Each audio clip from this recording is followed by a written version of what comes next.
take it or leave it, baby, yeah. I just cannot believe it, baby, yeah.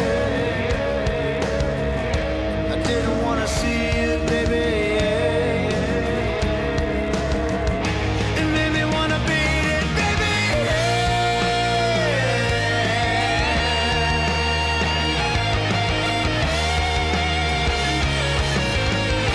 when you tried to make me cry, you took off your disguise. I never thought you'd mean it. When you tried to control my mind and where I point my eyes, then I knew I'd seen it.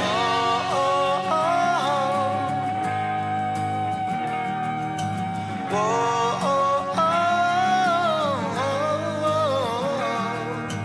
oh,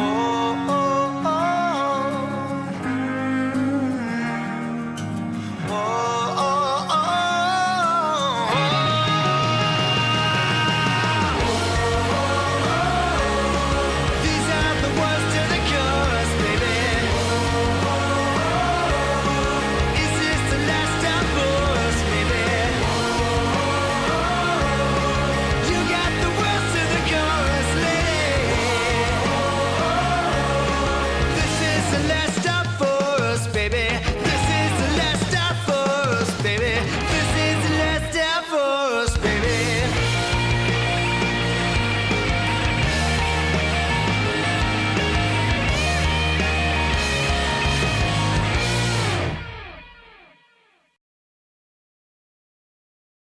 I thought the future would be cooler. I thought the future would be cooler.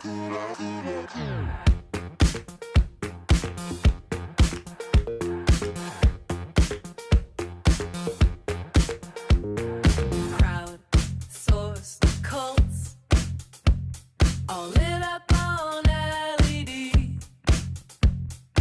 Next thing you know, you're sipping on a battery.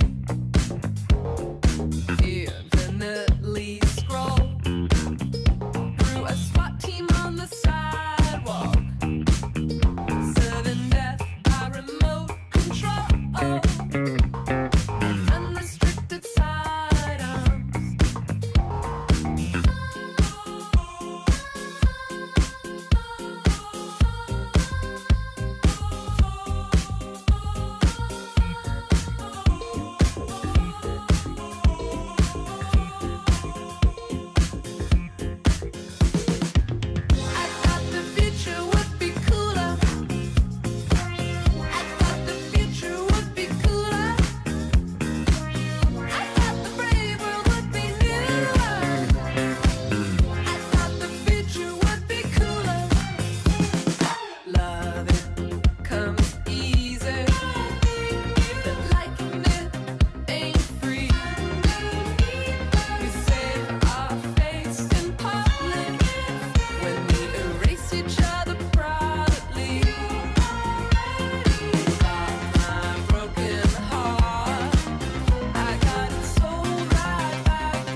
Hey, what's going on, everybody? It's Uba. We're going to be playing through Angels with Scaly Wings today, as you have no doubt noticed. Before we get started, just like to say thanks everyone for joining in on us. And I have changed our splash image. If you'd like to make one for me or send me one, I would greatly appreciate it. Would love to have that. And of course, suggestions for music and all of that is awesome too. Helps us work us towards getting a better streaming experience for everyone. Yeah, what's been going on with you guys? I've been doing pretty good. Calculus and stuff like that. Taking summer courses. It's going to be a lot of fun. And I'm also going to be heading up to Seattle on the 9th of August. And I'm going to stay there throughout the 14th. 14th, I'm heading back in the morning. So if anyone's up in Seattle, wants to say hi, wants to hang out, I would greatly like that. That'd be fun. Well, I think that's the info dump on me for today. So let's go ahead and get started with Angels with Scaly Wings.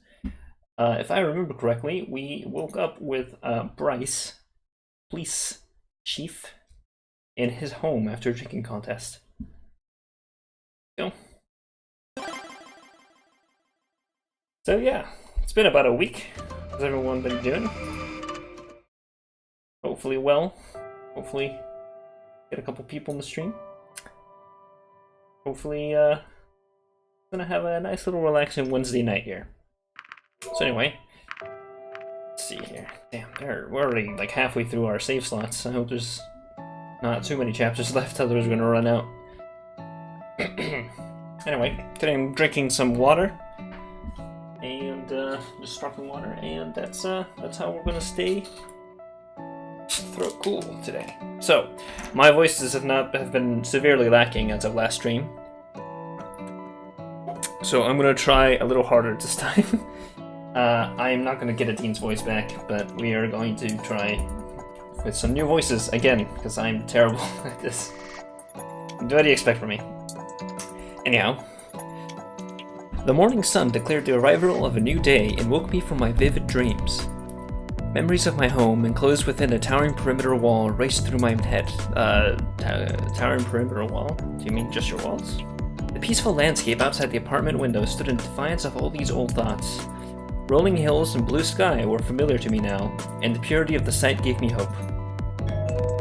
Already a doorbell, alright. Sebastian, yep. God. Okay, so Boston. Robert, please come with me. What's going on? You sound serious. The chief will explain everything once we arrive. Just gotta get into it, you know, kind of like that Bill Burr. Lady! I can't even do it. Oh, Jesus. I have, by the way, been listening to quite a lot of Bill Burr. I think he's one funny guy. But, of course, people will disagree with me. Probably my favorite comedian, by the way. Okay. So, oh, this is the facility where we got the generators. Where Anna is. At least it seems like it's the same backdrop. Hey, Chief. Robert is here. Thanks. Well, he drinks a lot. I think Sean Connery wouldn't be a bad voice for him. Thanks, Sebastian. You can deal with the situation here when I talk to Robert, all right? Of course. Robert, I've got some really bad news.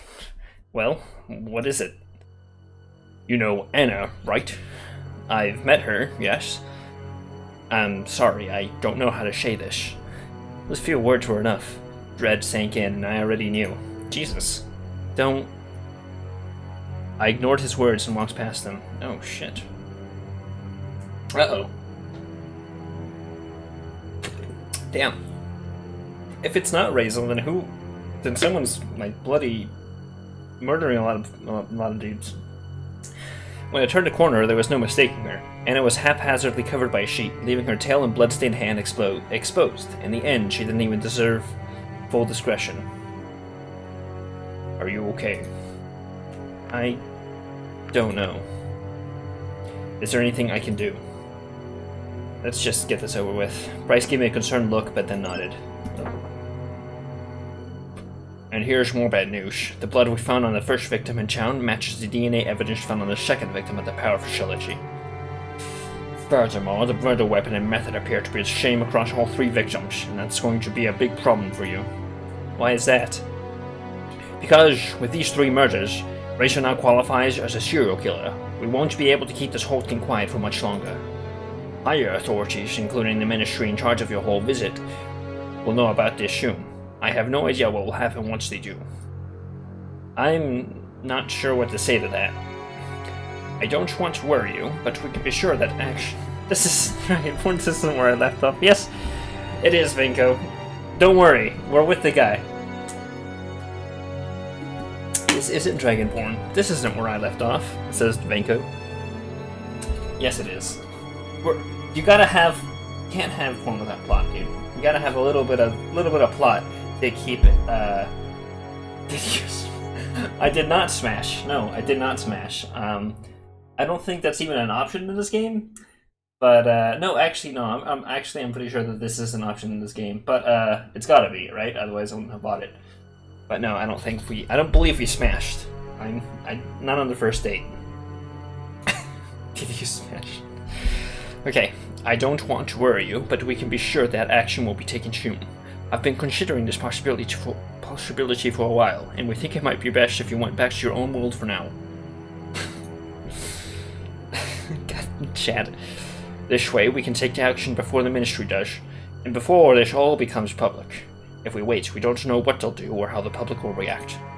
With everything going on, it's too dangerous for you to stay here. No.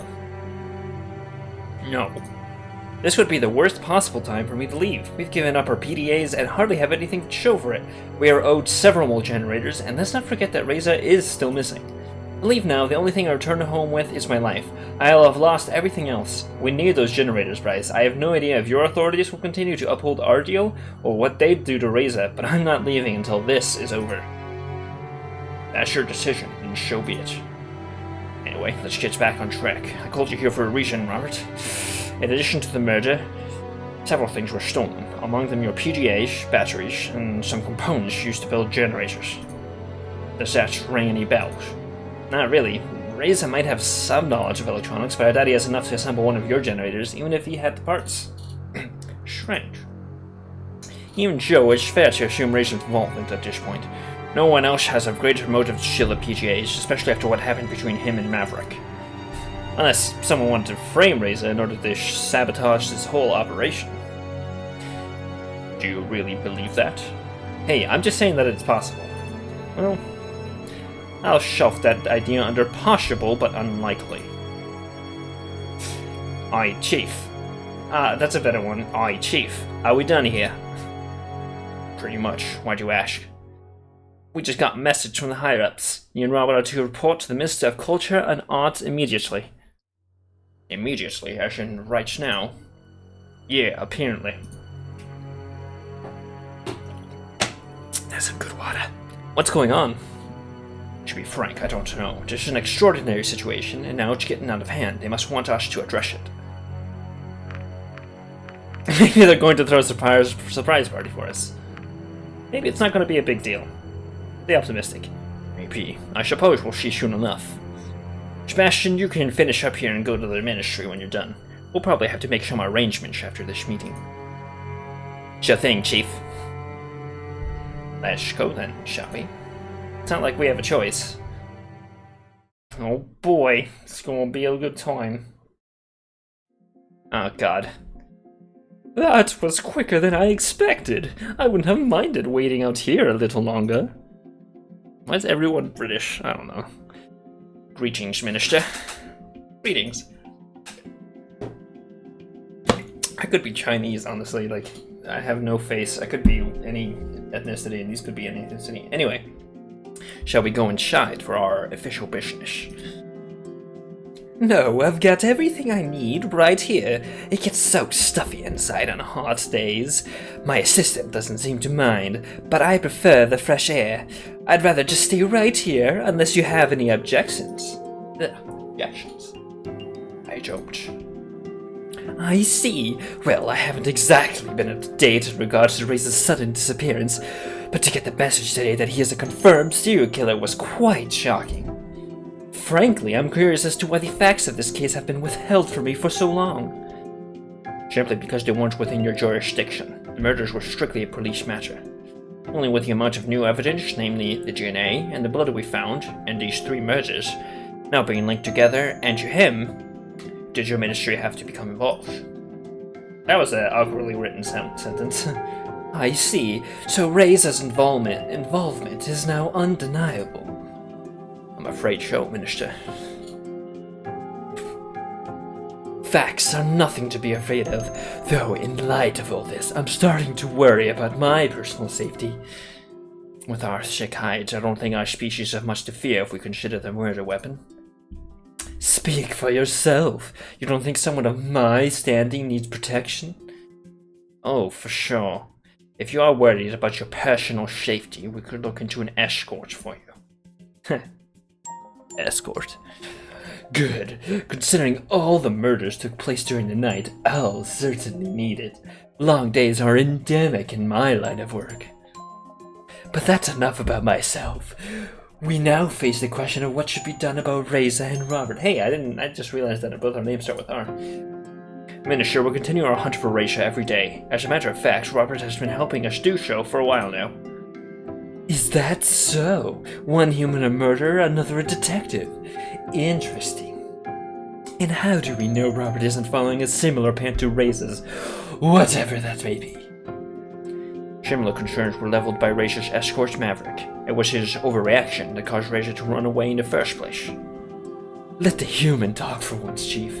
Please, Robert, enlighten me. Man, that's hard to keep up that voice.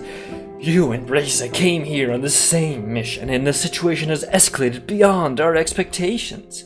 What you tell me now will determine the actions I'll take on this matter. Maybe you should start by telling me your side of the events from the beginning. Reza was fine during his early days here. Things only went wrong after you arrived. I opened my mouth, but Bryce spoke first, determined to defend me. Arguably, the problems that caused all this were apparent even then. How so? Maverick suspected Reza of planning something, but I didn't think he had a case.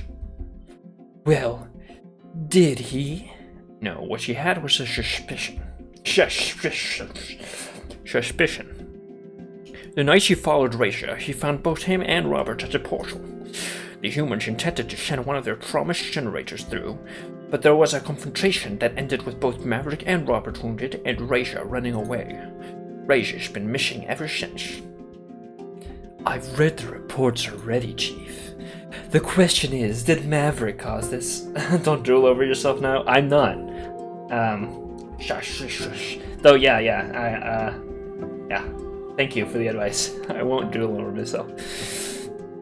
Did Maverick cause this, or did he just fail to prevent it? I have no way of knowing that, Minister. You just mentioned your apparent knowledge of problems back then. Problems may not have been the right word. Let's just say Maverick's attitude was not helpful during that encounter.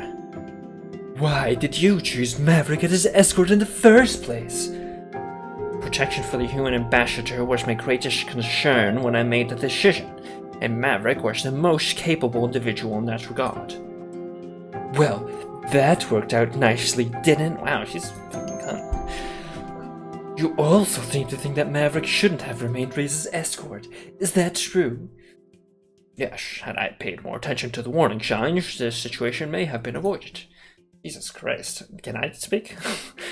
So, you accept responsibility for the incident? Yes, Minister. I see. Now, let us get back to the topic of Robert. Oh my god. Reza was your partner in humanity's mission to come to this world. His list of criminal activities not only includes murder, but also theft of generators, electronic components, and the PDAs your people gave to us. I understand why Bryce would reason that you could help the investigation, but we have no other choice but to be suspicious of Reza's partner. What was your motivation when you agreed to help us?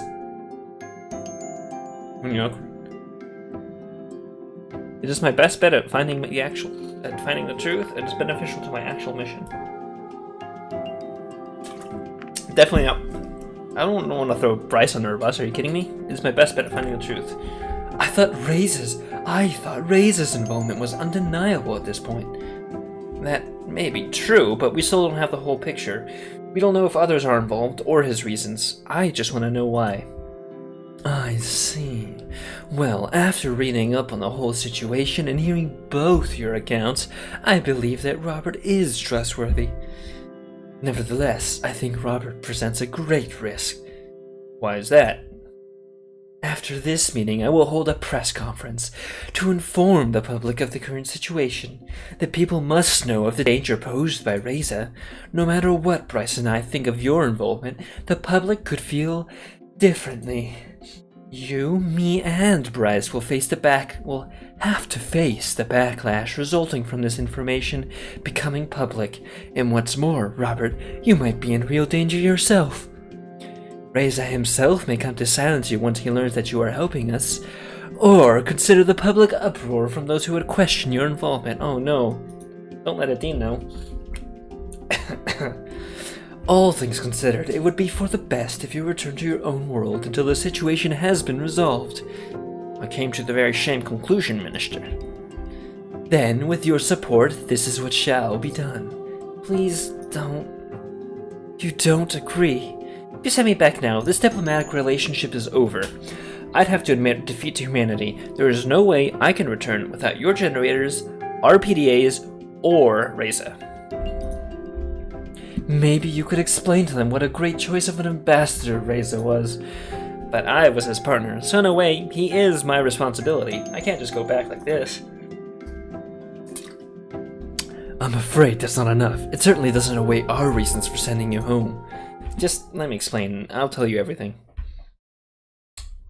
Time skip. Years ago, our world was prosperous. Our technology was far more advanced than yours. Even. Computers not only graced every household, but every single person. It was the age of information. So this is like 20 minutes into the future, huh? Even children had the power to access the most advanced knowledge at their fingertips. With our PDAs, these are iPhones, our interconnectedness with other people and our environment was greater than ever. From locomotion to repetitious work and household chores, many processes were automated to such a degree that except for our jobs and hobbies, there was nothing that needed to be done by a person anymore. Even the concept of someone wielding a weapon was outdated, as wars were no longer fought by people, but machines. This is like some cyberpunk shit. Looking back, it was probably the single most prosperous time in human history. Exploitation of the environment and other people was at an all-time low, as was crime. Conversely, our technological advancements had drastically increased quality of life. Humans were no longer required for strenuous and repetitive tasks. Education had reached an all-time high. That's not happening anytime soon. And many new jobs were created. General happiness had reached levels never before seen. Jesus, this is more than 20 minutes in the future.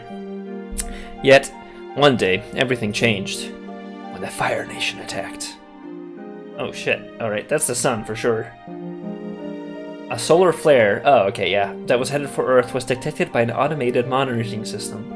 It was determined to be so powerful that it dwarfed all others ever recorded in history. We had less than a week to prepare.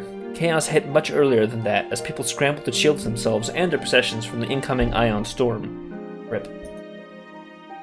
On a worldwide level, power lines were switched off, satellites reorientated in space, and planes grounded to mitigate the effects that would hit us. Despite humanity's contingency plan for such an event and all our efforts, we were still not prepared for the sheer magnitude of the solar flare that arrived. It was only then, when our race had become so dependent on technology, that we were immeasurably vulnerable against this kind of disaster. This is like well researched, honestly. Solar flares are like coronal mass ejections, but I've read up on this stuff. This is reasonably plausible. Wow. That day, a force with the power of 10 billion Hiroshima bombs was unleashed into our atmosphere. I don't know why I would say Hiroshima to them, but I guess it's just okay. Whatever. The eyewitness reports from this day were varied as they were terrifying. I think as varied, but A huge, beautiful aurora could be seen on the horizon before fireballs hurled across the sky.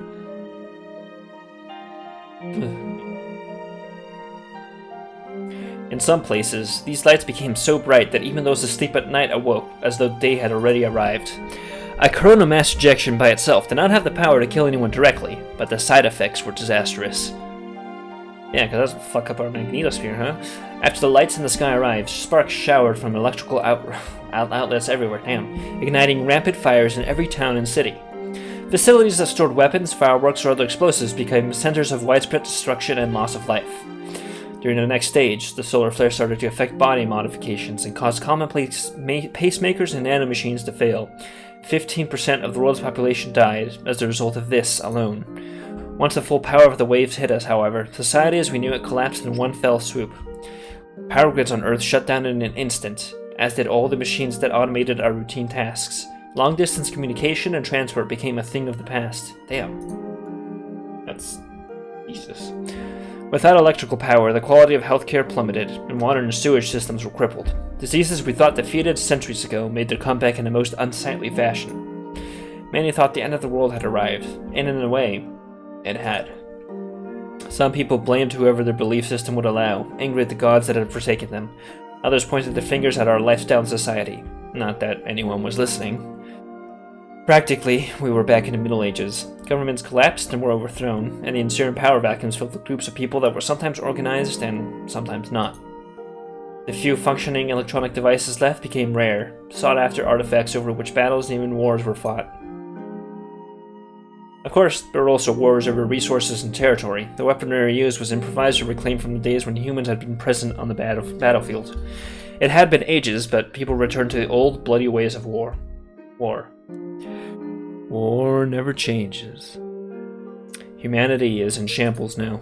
Those that I'd call family and friends now live with me in a giant, mostly self-sufficient city-state of survivors. A huge wall around the perimeter. Damn, okay, so this is... Alright, so that's what you meant about the perimeter.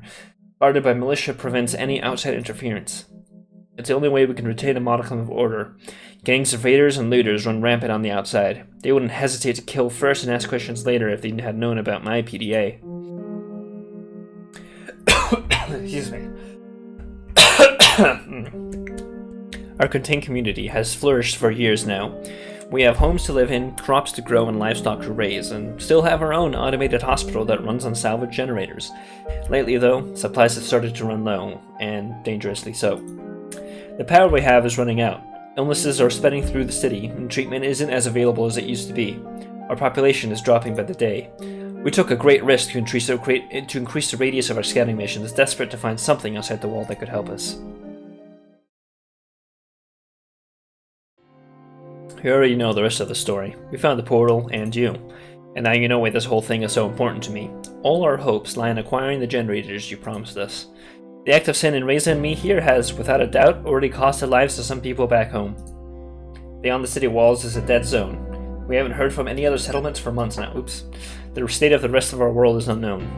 When Reza and I were sent here, my peers made it clear that this was our last chance. If anything happens to us, no more people will be sent. If we can't manage to bring back something that will help, we'll have sealed the fate of the tens of thousands that live in our city. I'm sorry, Robert. I didn't know.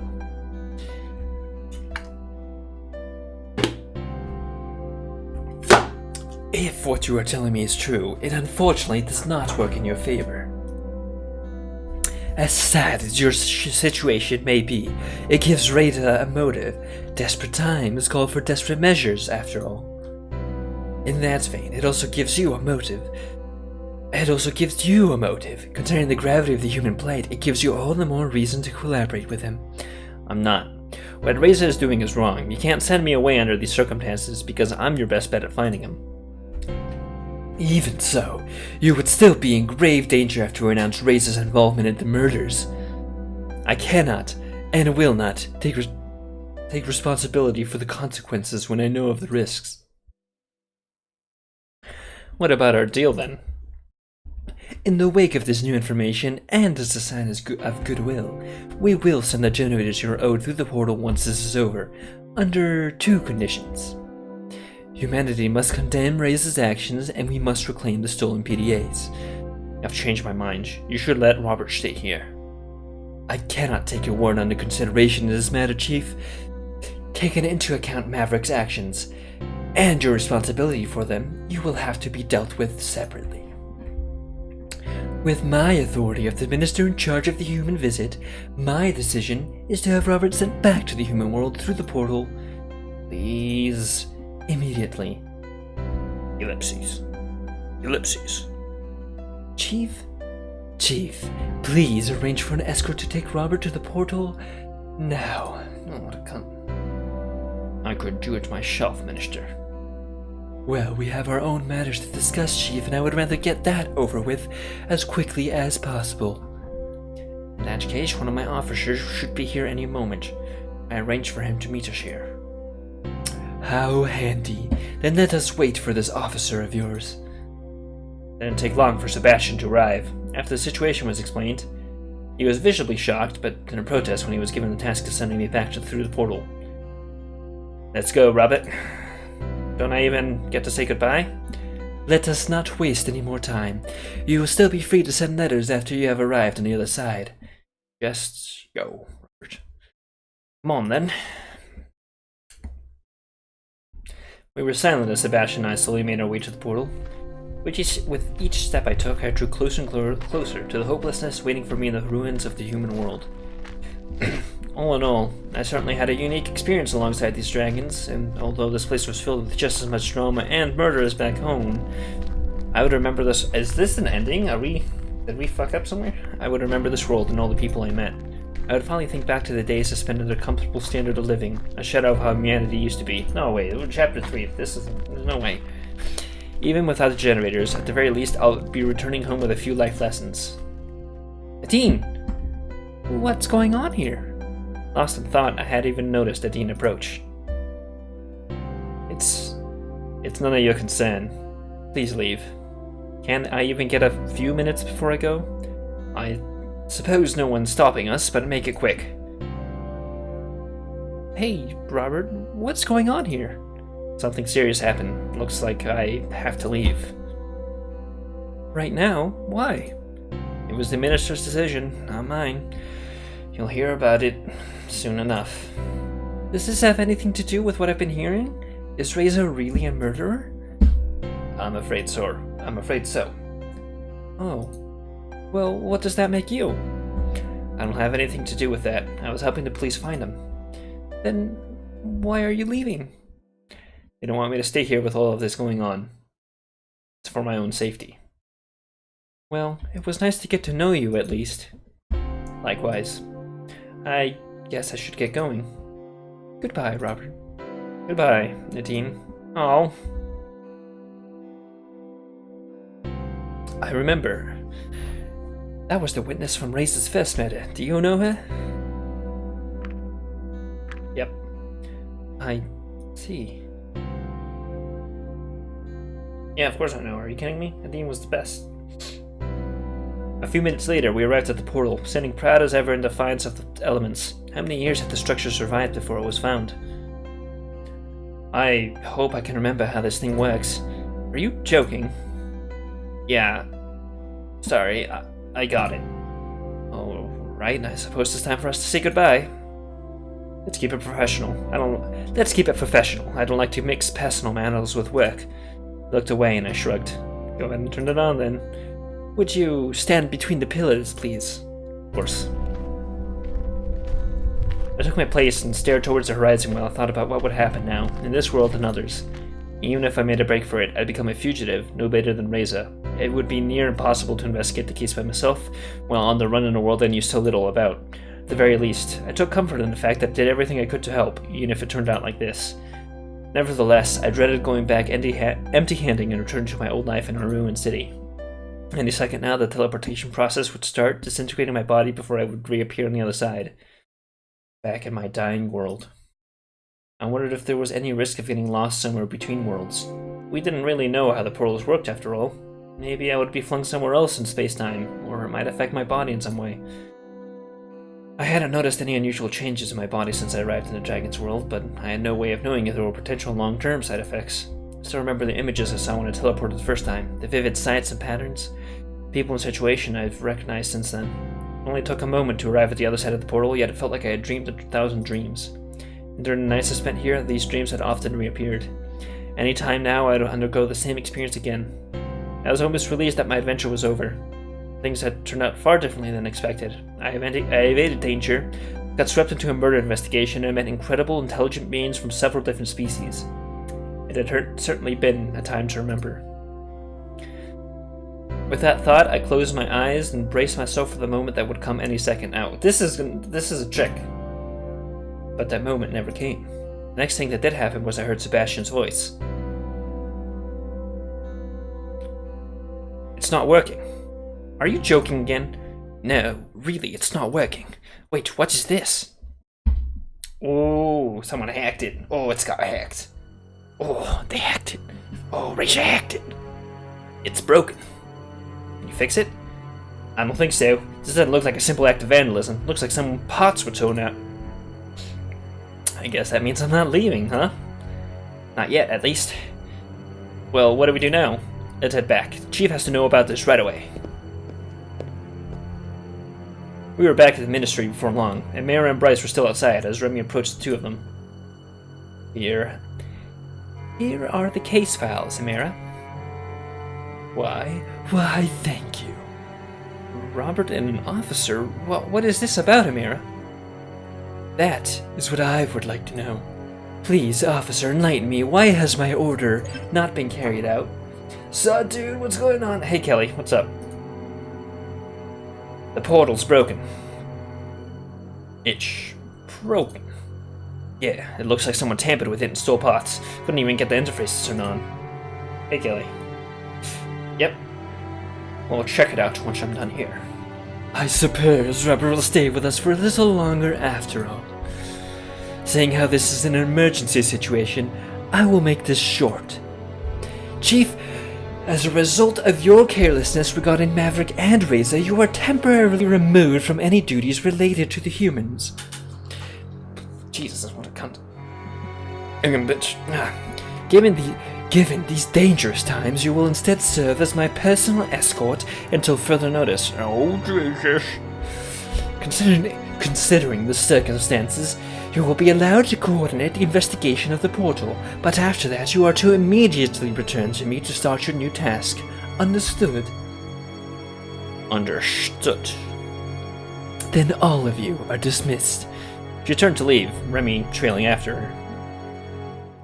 Oh, bitch. Alright, let's head to the portal. That includes you, Robert. Of course. Out of the corner of my eye, I spotted a sheet of paper on the ground. Hey, what's this? Amira probably dropped one of the cache files. Either her or her assistant. You better bring that to her. Sebastian and I should hurry to the portal. Meet us there afterwards, okay? Sure. I picked up the sheet and started reading. It was about what had happened when I met Reza at the portal. Of course, it didn't say anything I didn't already know. Show us the paper. As I walked up the stairs, I wondered if it was okay for an unauthorized person to enter the building. All I knew about the place was that Amira worked there. I did have an important document that was going to be missed, so I walked inside, only to be greeted by an empty lobby. Luckily, there were some signs directing me to Amira's office. This looks like that does not look like a office. Alright, it didn't take long to find it, and I heard voices when I approached the door. By the way, what happened to the scroll you brought me this morning? The last time I saw it, it did not have that tear. I dropped it. Tell me something new, for once. Okay, someone else dropped it. Am I supposed to believe that? Remy, are you aware of how much this costs? Repairing and replacing artifacts is not cheap. I'm afraid we'll have to deduct this from your wage again. I see. You are not doing this on purpose, are you? Of course not. You have been working for me for a long time now. I expected you to learn at some point, but you are very resistant to do so. Not wanting to listen to this any longer, I decided to knock. That's a lot of knock. There are a few seconds of silence. Please, come in. Jesus, Amira's like frickin' Umbridge. Okay, maybe not quite as bad, but I only opened the door long enough to hand Remy the sheet of paper. I think you dropped this outside. After I closed his door and started to walk away, I heard the voices resume. Oh boy. This is from one of the case files you requested. You must have dropped it. Then why was it left outside? As my assistant, you should have paid more attention. If this got into the wrong hands, someone could get in trouble. No, poor Remy. Rip. What a bitch. Fucking lady. I made my way back to the portal and arrived shortly after Bryce and Sebastian. Excuse me. Well, I can confirm that it's not turning on. I told you that already. I told you that already. Just wanted to be sure. You really think it would still work with a chunk ripped out of it? Hey, I'm not an engineer. We don't know how the portal works. It was worth another try. There you are, Rubbish. What do you make of this? I'm afraid I don't know any more than you do. I'm not an engineer either. In that case, we should start thinking about the who and when. There are patrols assigned to the portal and surrounding area day and night. Ow. Let me get a trick. Oh, no, I'm out. Oh. If someone tampered with the portal, they must have seen something. Today's day patrol didn't notice anything unusual, though. I guess you just missed the part about the portal being vandalized. It'd be easy to overlook. It's a small part of the machine, and it's not like she was expected to check every square inch of it with each lap around the area. What about the night patrol then? When I went over the reports this morning, I noticed the night patrol hadn't handed theirs in yet. And who was patrolling last night? Let me think for a minute. The schedule always goes in a certain order, so last night would have been... Ellipses. Jam! What is it? Night patrol for last night would have been Maverick. I got wrapped up in all that region chaos, I've got to find a replacement for him when he went on sick leave.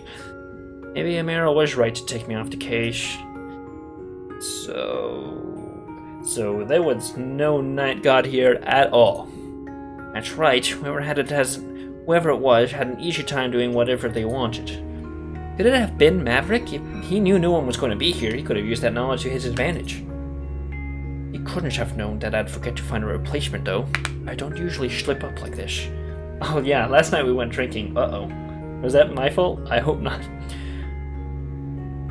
What about Razor? Why would he have done it? He'd be cutting off his only way out. No, he'd be doing something smart. If he has the parts needed to get the portal working again, he's in control of who gets to use it. He's cutting off our ability to communicate with mankind. We wouldn't be able to inform them of Razor's actions. Maybe we shouldn't have kept this investigation secret for this long. If your theory is true, then that would be proof that Razor's actions are his own, not humanity's. Hey, I already trust you on that. Or it's a stunt to grant humanity plausible deniability. No way, things are too dire for the humans to take such an extraordinary risk, especially for that. I'm sure that wouldn't be the only reason they'd benefit, though. There must be something we're not aware of. Maybe we're looking at this from the wrong angle. If no one was here to guard the portal, anyone could have broken it. It doesn't necessarily have to have anything to do with Razor or Maverick. But they still have the greatest motives. Sure, but they definitely aren't the only ones to have them. To have one, not them. There could have been private groups who are interested in technology or its significance as a human artifact. So that puts us exactly nowhere. At least as far as speculation is concerned, it's about time for forensics to show up anyway. Let's hope they can pull some clues from all this. Sebastian, can you take it from here? You've been just as dedicated to the case as I have. Since I'll have to be on the minister's side for a while, I'd like you to take charge of the investigation for now. Thanks, Chief. I won't let you down. What's up with that anyway? Being appointed as mayor's bodyguard as punishment just seems strange to me. Are you kidding? I could have lost my job. This is a way better outcome. Honestly, she probably did it for her own sake more than anything else, but I'm not complaining. If that's all, I'm going to have to head back to the ministry. I shouldn't keep her waiting. So what does that make you now? Temporary chief? More like case leader. By the way, you won't need to stick around while forensics does their job. Thanks for your help. I assume you can find your own way back to your apartment. Yeah, of course. Alright, I'll see you later then. See you. Bye, Sebastian. I think we have the night free evening now, so I'm gonna go ahead and save.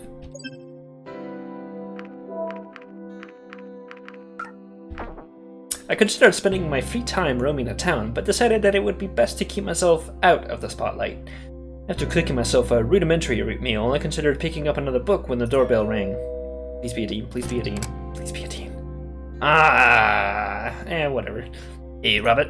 Hey, Sebastian. Do you need my help again? With just a small town police department and with Bryce removed from the case, our resources are thinner than ever. I understand, so what do you have for me? First up is the primary witness in the latest murder, Damien, the victim's assistant. He is the one who found her body. A few things have changed since this morning, so we've gotten some additional information from forensics that warrants further questioning. I know you knew the victim personally, so you don't have to do this if you don't want to. I'll leave the choice to you. You can find her assistant at the production facility. You seemed interested in the underground building found near the portal. I realized you might actually be able to help us with that. Since it's suspected to be of human origin, your opinion would be greatly appreciated. I guess I should add archaeologist to my resume. Maybe human manners consultant would be more appropriate. Do you really think it's okay for me to tamper with your priceless discoveries? Oh, you wouldn't actually go there in person. I just want you to take a look at the collected information in the archives and give us your opinion. Besides, no one is allowed to visit at the moment. The building is old and unstable, and there's danger of collapsing or flooding.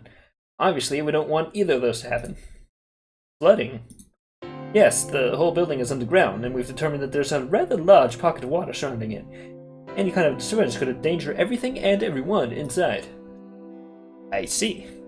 We also located another witness for the latest murder. A store clerk reported seeing and hearing something, so it's probably worth it to ask him a few questions. Got it. Here are all the details. Visit me at the department once you're done. I cannot speak. Sure thing. It was interesting that they still relied on me for their investigations, even after they tried to send me back to my own world. I didn't expect them to allow me to help with police matters after everything that had happened. Now that the possibility of sending me back was eliminated, the advantages of having me on their side apparently outweighed the risks, though I had to wonder who would have to be more careful from now on. What should I do? Production facility, Anna. Police archives. Store. Production facility, yeah. Poor Anna. She's probably a mad scientist, but still poor her. Oh, it's Lorem. Oh, God. Oi, Robert! Lorem, right? Yep. Did you get a chance to think about what I told you last time? Don't worry, I didn't lose your number. They keep me pretty busy, so I don't really have much free time. Well, if anything changes, give me a call. I will. I gotta go now, so take care. You too. This should be the right place. That's weird. Uh-oh. Uh-oh.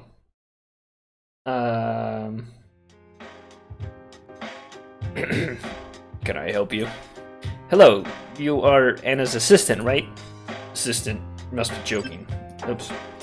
First off, I was never anyone's assistant. Secondly, the witch's dead, so even if I was, I would have moved up the corporate ladder by now. But you are Damien, aren't you? Yes. Where I come from, people usually introduce themselves before they start asking questions, though. You don't know who I am? Of course I know who you are, but it doesn't mean you don't need to learn some manners. Anyway, what do you want? Can I ask you a few questions? What about? Anna's murder. And who are you to go around asking questions like that?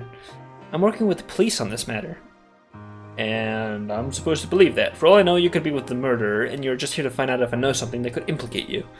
Well, according to my information, you didn't particularly like the victim. Not only were you the last person to see her alive, but you were also the one who found her. As you may imagine, this warrants some questions.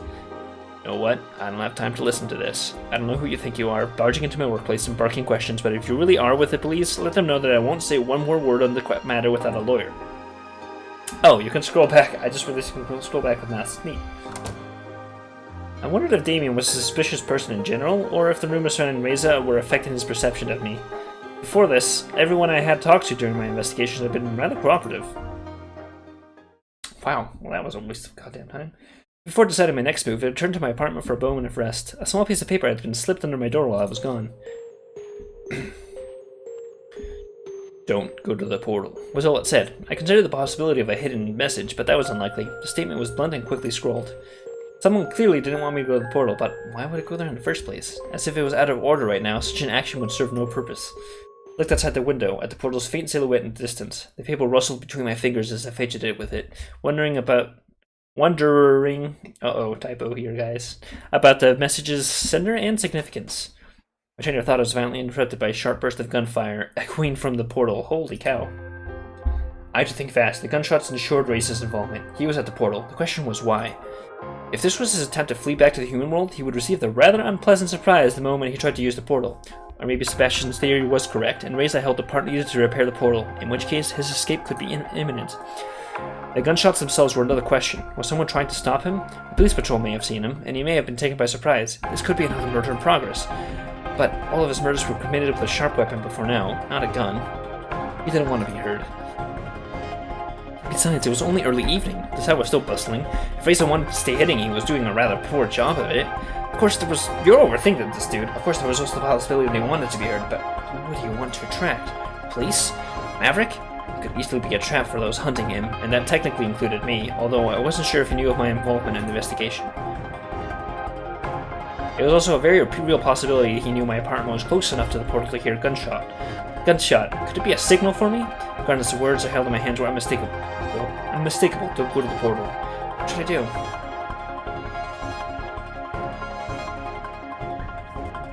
I think I'm gonna save. that's what I should do. Let's go to the portal. Are you kidding me? Don't go to the portal. It's either it's Reisa's note and Reisa's there, or it's someone else's note and they're there, or it's someone else's note and Reisa's there. So basically every possibility. The path I took was a familiar one by now. Even with night falling, it was easy for me to find my own way around. Long, grotesque shadows stretched before me, and the atmosphere was eerie and dangerous. I couldn't tell if it was because the evening shroud of darkness, or the urgent situation tugging at my mind had twisted my perception. I made it past the village border and pressed on. There was still a fair distance to go. Suddenly, gloved hands grabbed me from behind, clapping over my mouth. I couldn't make a sound. From what I could see, it was the same hooded figure I met in the maintenance room after a second murder. It's too late. Maverick arrived before you did, and he'll make sure that no one uses the portal today. Don't follow me. Probably Reisa. I don't know. I was shoved to the ground, and before I could regain my composure, the figure vanished into the darkness. Maverick was still in the area. It was not a good idea to stay here. I wouldn't want to fuel his suspicions, or worse. I figured it was time to go back to the police department anyway. You tried to go to the portal. Chin unlocked, reckless. Okay. I just want to see what happens if we don't go to the portal. Ultimately, I trusted the mysterious message. Remy's list of phone numbers given to me when he brought me to this apartment in the first place proved to be a valuable tool. I dialed the emergency line and was greeted by a calm voice asking me about my emergency. The gravity of the situation was understood, and I was advised to stay inside until further notice. A team was dispatched to deal with the situation while I waited. From my window, I tried to catch a glimpse of what was going on at the portal, but I couldn't see much. The dark of night was fast approaching. About an hour later, I was informed the team had searched the perimeter, though no trace of Reisa had been found. Given the go-ahead to continue with my investigation, but I was free to stay where I felt unsafe. Got some more time left. What should I do? Wait it out, visit the store, the police archives. Well, the facility was a waste of time. Also, the portal was another waste of time. So the police archives would probably be the best bet. The store owner... I could bump into a dean there, though.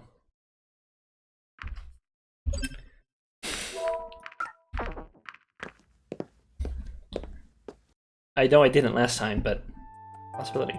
Oh, it's her again. If you've mixed up the prescription again, then I can't help you. I can't refill this one. We're just about to close, so you'll have to bring the right one tomorrow. Hello, Robert. How can I help you? Actually, I'm just about to close up here, so please make it quick. I'm here on behalf of the police, and I was hoping you could answer a few questions.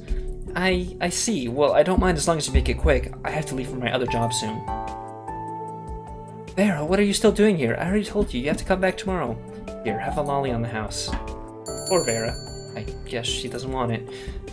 What's the deal with her? I'm not sure what's up with her lately. This is the first time this had happened. One time the doctor forgets to issue a new prescription. Another time she brings me an expired one instead of the new one. She isn't exactly the brightest, but this is unusual, even for her. So what do you want to know? Let's follow Vera. Actually, excuse me. Sorry, we'll have to do this another time. If you say so. Luckily, she hadn't gotten too far, so I followed her from a distance. Minutes passed as we walked through streets, weaving through an unfamiliar part of town. The young dragon looked small and lonely on the empty road. Uh-oh. Before long, we passed the village border, yet she pressed on and stepped into the forest. I turned back once to gaze at the village on the far horizon, and in an instant the dragon was gone. I rushed to the spot I'd seen her last and found the entrance to a cave on a hillside. Uh-oh. What's this? When I peered inside, I saw very alongside a much larger orange dragon. The small dragon filled a bowl with a thick fluid and placed it in front of the other. Then she placed her hands on the large dragon's chin. Gently, she lifted its huge muzzle and guided it towards the bowl. But when she released it, the dragon's head slumped and fell into the liquid. The bowl tumbled sideways and spilled its contents across the clay floor.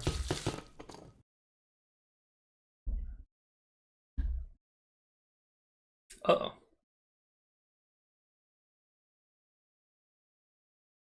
I realized then that other than what Vera had done, the orange dragon hadn't moved at all since I arrived. Uh-oh.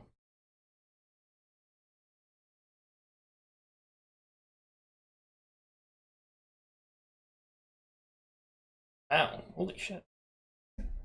How did you even find out about this? I could tell something was wrong, so I followed her. I see. Well, good job, Robert. What's going to happen to her now? She'll be sent to the orphanage. The background check determined that she had a father, but the two haven't seen each other in years.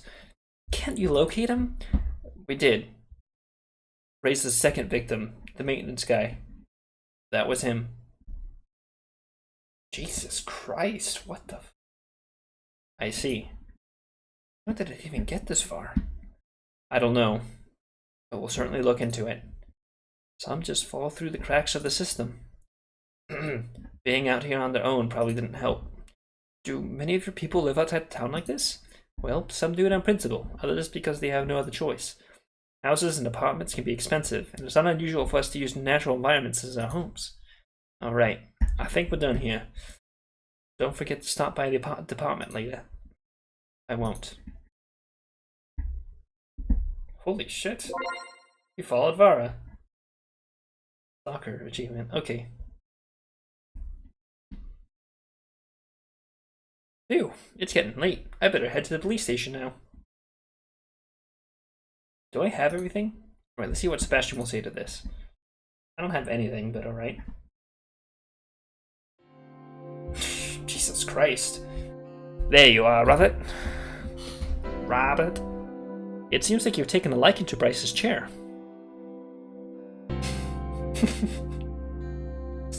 Maybe. I could get used to this. Don't tell Bryce, though. By the way, good job calling the police when you had Razor. It's too bad he got away again, but maybe a witness will come forward and we'll find out what happened. Now, let's take a look at what you got for me. You did great today, Robert. The police department is glad to have you on your side. You saved that little girl. As far as I'm concerned, nothing else you could have done would have mattered as much. Good job, Robert. You did well in the third investigation. Wow, I'm just an achievement madhouse. I do what I can. What do I say? You know, you just go out there, you just get it done. I know, and your help is greatly appreciated, believe me. Especially since we're so short on staff right now. That will be all for today. I'll contact you if we need anything. Of course. See you next time. See you. Neat. Well, that went well. Finally, a free day. What should I do? Looks like there's some messages on the answering machine. Let's see. Hey, I was just thinking about last time. I know we got a little blackout drunk, but I still thought that was kind of fun. I think you had some fun too, but I just wanted to show you there's more to me than that. I was wondering if you wanted to come over just to hang out and relax, you know? We only get to see each other when things are all serious, and I bet it's rough for you with anything that's going on. I figured you might want to get away from that a little. Anyway, if you want to drop by at any time, my door's open, buddy. Considering what happened last time, entering the little dragon's den could either turn out really well, not so much. Hang on. I kind of want to meet with everyone. Alright. Well, Dean hasn't seen me since I said bye to her. Bryce knows I'm alright. I'm gonna go with Dean. Oh, he's okay. Here we are again. Just a minute. I hope I didn't forget anything. He said something about going to the beach. Oh, Jesus. Oh, Jesus. We're going to the beach, boys. Oh, Jesus. Yep. You know, I'm glad they decided not to send you away after all. Oh, yes. There she is. That's the dragon I was waiting for. Me too. Oh, guess who forgot her entry confirmation for the stunt flying competition?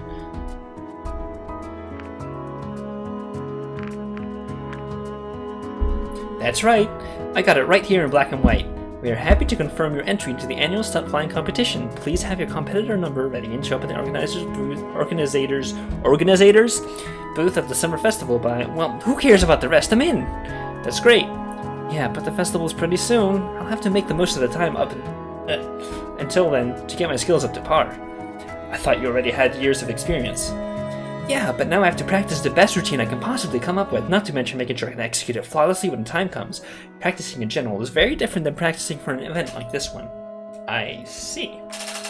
Are you ready to see some stunt flying? Sure. Let's go then. Ooh, that is a nice beach. Wow. So, this is where you usually practice? I practice just about anywhere, but today's a nice day for a beach visit. Water and sand are also good surfaces to practice complicated maneuvers on, in case you can't make the landing. Makes sense. Well, don't let me hold you up. Oh, I can't just start practicing right now. I'm still giddy with excitement for getting that letter earlier. Besides, I wanted to hang out with you while we're here as well. Sounds good to me. Do you visit the beach often? Not really, except for practice, that is. It does make for a nice backdrop while I fly, though. I see. Do you ever go to the beach? No, it's not something that was possible for me in the last couple years, but it certainly used to be something other people would do. I see. Sunning yourself can be nice sometimes, but I'm not really a fan of going swimming. There is so much more you can do at the beach, though. Like what? You already mentioned sunning. Did you ever get a tan? What's that? I guess that's a no then. To be fair, you are completely covered in scales, so I imagine you wouldn't be affected. Tanning is a reaction of the skin when it's exposed to sunlight. If humans stay in the sun for a while, our skin can get darker. How strange! If we are exposed to it for too long, we can even get what is called a sunburn. And what's that? Well, the skin can take on a reddish tint and it will also be painful and cause dizziness. So you have to be careful not to stay in the sun for too long? Pretty much, though that isn't necessarily true for all of us. Depending on the skin tone, people can be more or less affected by the radiation. I mean, technically true, but... I see. That sounds kind of complicated. Does that mean we shouldn't stay here for too long?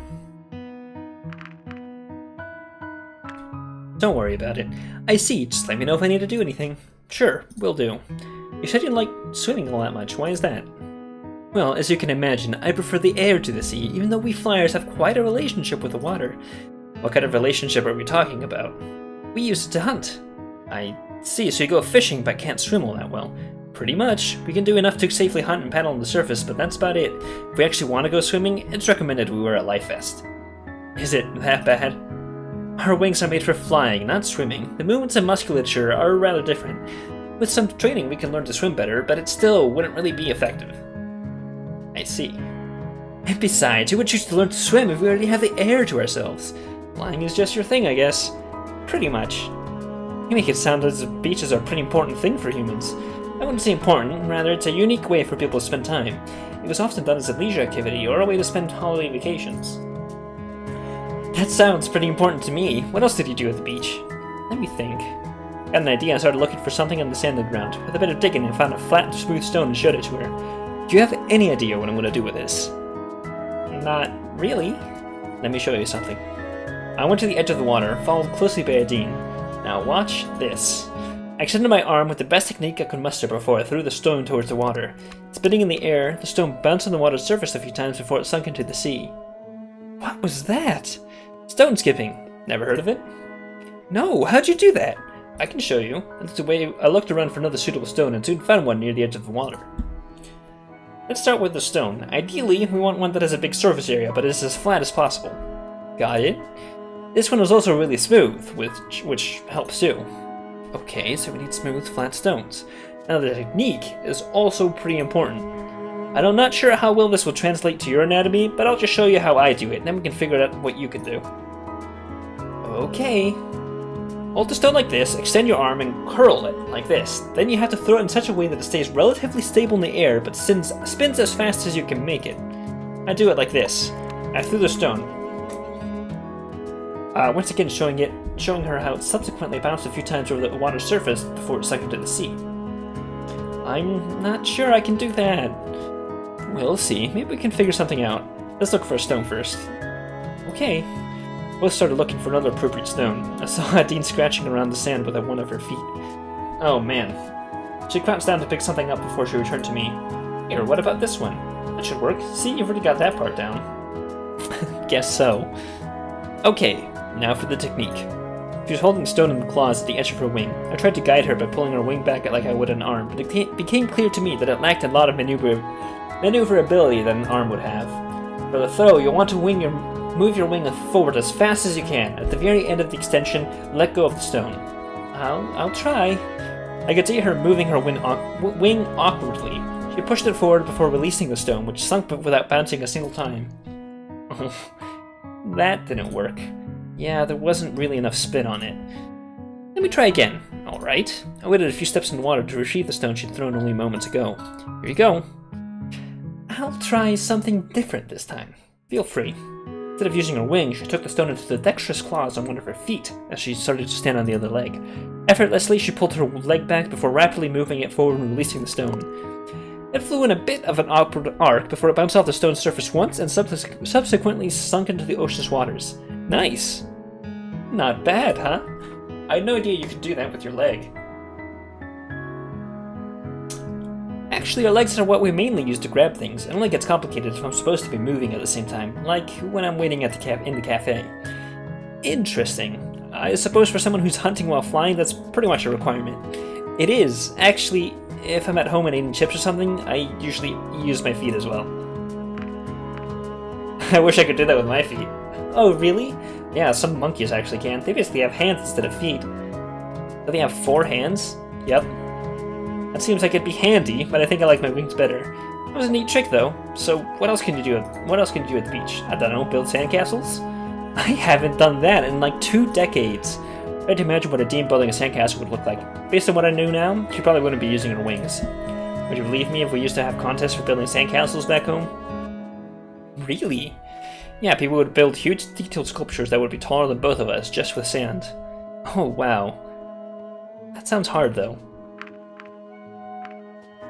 You could try it if you like. I'm not sure I have the patience for that.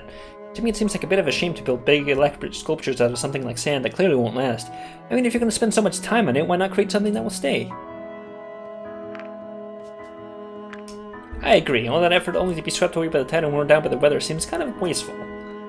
It's kind of sad if you think about it. I guess we won't be building any sandcastles then. I'm in the mood for a snack. Uh-oh. Did I get something for you as well? Yes, please. Alright. You can watch me if you like. Maybe you'll learn a thing or two from it. You want to teach me how to fish? Sure, since you taught me the... what was it called again? Stone skipping. Right, since you taught me the stone skipping, I can show you how to fish. Okay. We actually have 2 very different ways of doing it. There is hunting and angling. Personally, I prefer hunting, though. I can see why. Let me demonstrate.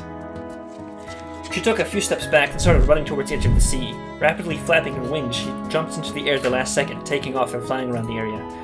I could see her staring at the sea intently, circling a few times before descending towards the water's surface, claws extended. When she got close enough, her claws suddenly sunk into the water, only to reappear with a fish in their grasp. Afterwards, she returned and landed near me. With her goggles on. Adorable. Did you see that? Yeah, but I think my distinct lack of wings would probably prevent me from doing the same thing. You don't have to do exactly the same thing. In the end, I'm just grabbing them right out of the sea. You could do that. I'm not so sure about that. I bet it's a lot easier with your claws. Fish can be pretty slippery. I guess you have a point. Well, there's still the other method. Angling. Yep, angling. See my tail? I don't have a tail, Dean. Oh my god. She showed me her tail. At the end, there was a fork in it. With its distinct shape, size, and color, it reminded me a lot of a banana. What about it? This is the bait. She sat down near the edge of the water, letting her tail hang down into it. This can take a while sometimes, but there are techniques we can speed up the process. The right amount of movement attracts different kinds of fish. That way we can even choose what we're going to get. And that works? Yeah. Not all the time, but often enough. Interesting. There are even groups that exchange tips and such for angling this way. Suddenly I saw her whip her tail upwards, which caused a fish to be launched towards a beach where it landed on the ground with an audible thud. There you go. That didn't take too long. It can be a very hit and miss. I just got lucky this time. It's not even the kind of fish I really wanted. I guess that's why I prefer hunting. Yep, and you also didn't get the nibble scars on your tail while the fish bite you. I see. Oh, I suppose angling is also going to be hard for you without a forked tail like we have. Actually, we have fishing rods for that where I come from. What's that? The principle is pretty similar. Basically, it's a long stick that we hold over the water. God. Exposition. But I mean, it's... yeah, anyway. A line connected to it has a bait and hook at the end to catch the fish. When the fish bites the hook, we can reel in the line to get the fish to us. So you are using a tool to do a very similar thing. Basically, yes. Sometimes we also fish using nets. Oh, some of us do that as well. Not my kind, but usually those who either work for a fishing company or sell seafood on the market. I imagine someone like you doesn't have to buy their fish on the market, though. True, but sometimes it's easier to just get them there than to get what I want instead of coming all the way here. I see. Speaking of which, let me get a few more for later. Feel free. Once more, Adine took to the sky to hunt for fish. While it was interesting to watch her for a bit, she kept hunting for a while, and I started passing the time collecting some seashells. Phew, that should last me for a while. Oh, what are those, seashells?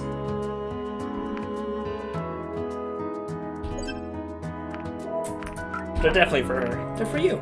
For me? What for? Well, you can decorate your apartment with them or something. I see. Maybe I should ask you to clarify this, but does this have any particular significance for humans? Not really, it's just a gift. Oh, okay. Well, thank you, Robert. All that hunting was a good warm-up. I feel about ready to start with the practice now. Go ahead, I'll watch from here. Actually, now that I'll be part of an official competition, I need a fancy stage name. Do you have something in mind? Not really. You got any ideas? Stormhawk, Angel, Neowing. Stormhawk. That's squeaking.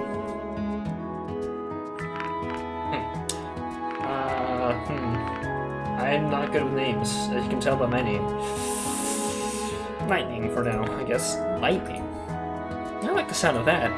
You don't mind if I take that name? Not at all. That's why I offered it to you. Lightning it is, then. Alright, are you ready to see some aerobatics? I certainly hope so. I'll start off with a few easy moves. The stage is yours, Lightning. Thanks. Effortlessly, she took to the skies, circling around the area a few times before she started to do a few maneuvers. Wow, she a dragon. She fly very good. A roll followed by a loop, after which she did another roll. It seemed to be less of a practice routine and more of a warm-up to me. Gradually, her maneuvers got more complicated. I saw circles that got smaller and smaller, brief nosedives, and multiple loops and rolls one after another. And she landed and returned to me. What do you think? That was great! You haven't even seen the best part yet. What would that be? My very own Adine special, or rather, Lightning special. It's a routine that I came up with, and I've been practicing it for a while. It's pretty difficult, so I'll probably spend the rest of my time until the competition perfecting it as much as possible. What does it look like? It starts off with circles near the ground, then as I ascend, the circles get smaller and smaller. Once I reach the highest point, I go into a nosedive through the middle of the circles. The show, I'll use a smoke show when doing the circles so everyone can actually see me going through the circles I made. That sounds pretty cool. That's not all of it. While nosediving, I'll do a few rolls, and just before I hit the ground, I'll pull up again. Lastly, I'll end with a few loops and go through the next maneuver. It all ends up with making a neat shape in the sky with the smoke trails. Sounds like you've got it all figured out already. Yeah, now I only have to perfect my execution of it. Now let me hold you up. Alright, here we go. With determination in her eyes, you meet Adine the dragon. You are filled with determination. She took to the skies once more. When she reached a certain height, too, she slowly descended again until she was close to the water's surface. Then she started making her circles, slowly ascending as the circles got gradually smaller and smaller. Once her circles became as small as possible, she suddenly turned herself around and went to a new nosedive. Nosedive. Wow, I'm bad. Her speed quickly increased by while she moved towards the water. One second. While she moved towards the water. Then she did a roll and another, followed by the third. Dangerously close to the water's surface, she suddenly pulled up, but as she did so, one of her feet went below the surface, where it apparently caught onto something, causing her to spin out of control. Oh no. I saw her feeble attempt to regain control. She barely managed to steady herself enough to get back to the beach. She made a rough landing, rolling on the ground a few times before colliding with the sand. Adine, are you alright? Well, that wasn't supposed to happen. It looked pretty impressive, until the landing. Ouch, my wing hurts. Let me take a look. Can you move it? A bit, but it starts to really hurt if I go further than this. At least it doesn't seem to be broken. Yeah, I guess it's a sprain. Happens all the time. Really? Well, not all the time, but it happens. What about the competition? The injury's gonna put a serious damper on my practice schedule, but I'm not giving up anytime soon. Guess practice is over for today, at the very least. Yeah, let's head back. Aw, poor Adine. I should have some bandages in the cabinet over there. I'll get them for you. What now? Would you do me the honors? Of course, where should I start? I think this joint, right here. Yep, definitely. Okay, let me try and get this right. Oh, poor Adine. Here, that should do it. How does it feel? Much better. Maybe with this I can even start practicing again in a day or two. Just be safe. Of course. Well, thanks for the help with the bandage, and sorry about cutting practice short today. I guess you didn't get to see any proper aerobatics after all. It's no big deal. Your health is more important. Thanks for coming, at any rate. You're welcome. I guess I'll leave you to recuperate now, and maybe I'll see you next time. Sure thing. Bye. Oh, poor Adine. I don't want you to get hurt. Looks like I have some free time today. Oh, Jesus. Okay. I'm gonna be right back, guys. I'm just gonna head up the restroom. I will put on music until I'm back. Everybody. We're just gonna assume that, yeah. Alright, be right back.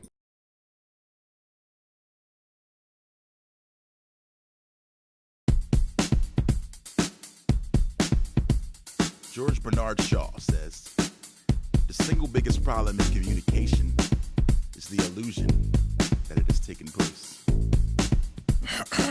Yeah, it's just a normal case of miscommunication. We just got our wires crossed. It's just a normal case of miscommunication. I don't know how we got lost. It's just a normal case of miscommunication. We just got our wires crossed. It's just a normal case of miscommunication. I don't know how we got lost. Hey.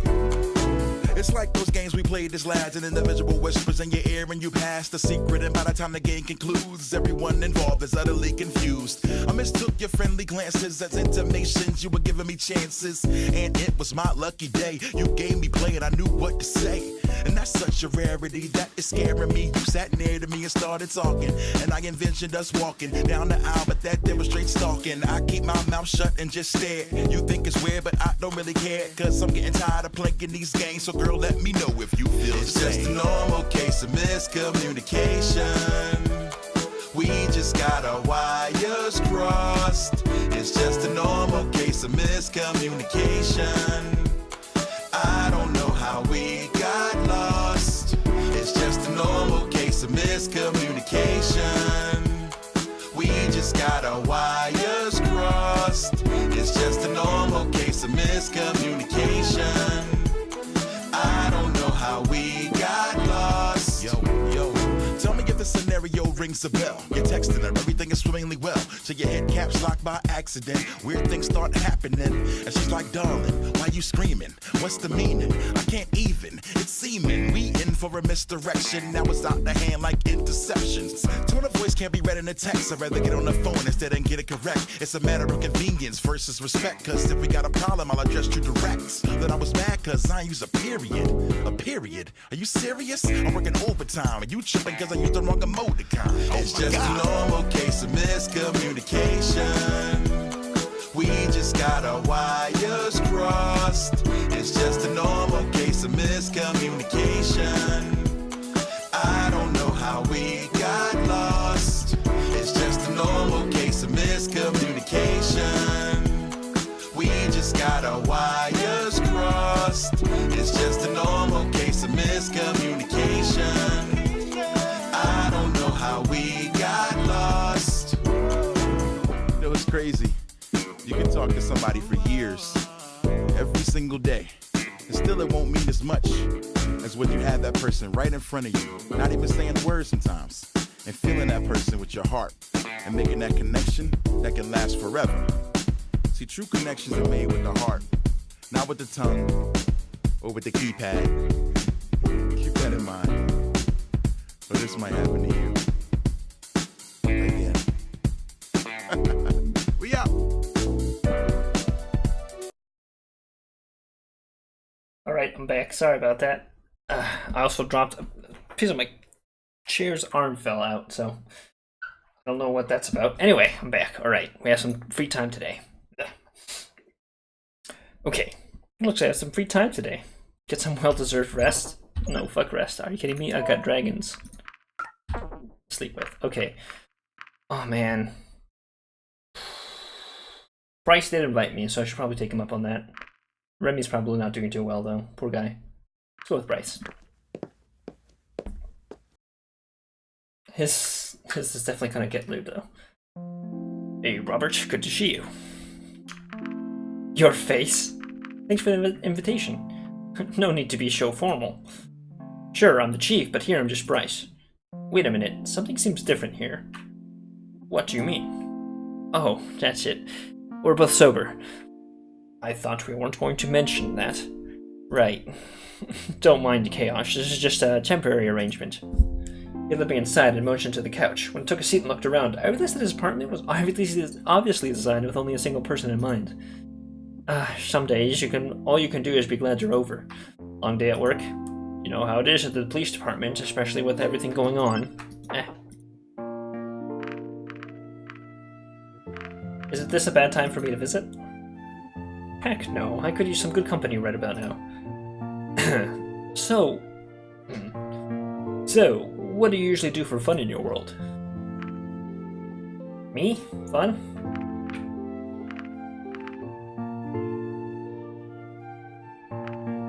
Okay, didn't realize that's what this was. Oh, I'm sorry. Does Twitch show up as something else? I did post about it in the MC chat, Charles. Also welcome. Yeah, we're here with, I'm so watching this. E-boy, he's gonna smash the dragons. I'm not gonna can you? I'm pretty sure I can't smash, but even if I could, I don't want to get banned from Twitch. I'm surprised I'm not banned from Twitch already, honestly. Monster Girl Quest, Katawa Shoujo, the Moon, I don't know. Played a lot of very, Oh, I'm sorry. I'll write out the full name next time. Sorry. Angels with Scaly Wings. Yeah, AWSW. I thought, okay.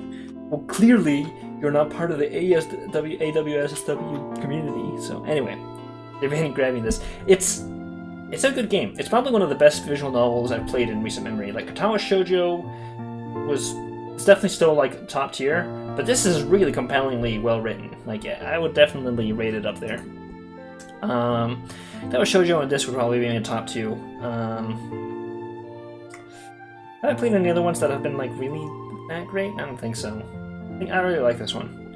It's well written, got some cool characters. I just like it. It's cute. Anyway, so what I normally do when I'm for fun, work out. I mean, started to do that. Go with the reading. A little book lover, aren't you? Can't say I am. How about you? Different things. A little bit of this, a little bit of that. You know how it is. That's not very specific. Actually, that's quite general. Rice. Alright, oh. Uh-oh. Is this like She's the Grave, where it's like, I have very specific tastes. So show me. Alright, I'll show you something, but promise me you won't laugh, okay? Just show me, we're both adults here. Or, sure. Good. He went to a shelf in the far side of the room and picked up a long object, carrying it in his maw as he returned to the table before me and gently set it down. I actually wanted to grab Panzer Medell, but I realized it was enemy girl's personifying things rather than actual things, so my desire to grab it dropped dramatically, also shutting up, quite interested in this.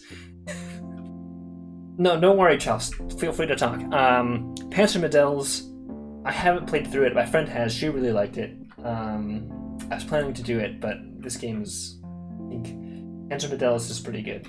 But this game is probably way better. God damn it, fell out again. Alright. It was a wooden model ship. From first appearances, I guessed it was a child's first attempt at reassembling them. Oh, ooh, a child's first attempt at assembling a model. While the shape was recognizable, there were odd pieces jutting out or not fitting together properly. In some places, globs of dried glue remained from excessive use. Oh my god. Who's the Parkinson's afflicted gent who did this? What's this? Looks nice. You don't need to lie to me. I know fully well what it looks like. Damn it. Okay, I should have quick saved for that one, huh? Don't worry, we can skip ahead. With Bryce, yeah. Thanks for the invitation. Bad time for me to visit. I'll say spend time outside because I have been hiking for a while. I get to be outside every single day. Guess that means you don't mind me dragging you around everywhere. If it weren't for the corpses and life-threatening situations, sure. Yeah. How about you? Okay, yeah, different things. Sure, promise I won't laugh. Oh, I didn't get the quick save. Ah, fuck it, I'll save now. I don't want to be mean. God, this is Bryce. I might actually have a chance with him. I did this. What is Parkinson's? It's a degenerative disorder that causes a range of symptoms, among them uncontrollable shaking. Oh, I get it. No, I don't have a degenerative disorder, at least not that I know of. I know fully well what it looks like, but that's not my point. Even though I try, I don't always make the best decisions. Poor guy! Aw, he's so sad! No! What's this? Well, you asked about my hobbies, I guess this is the latest one. Even though...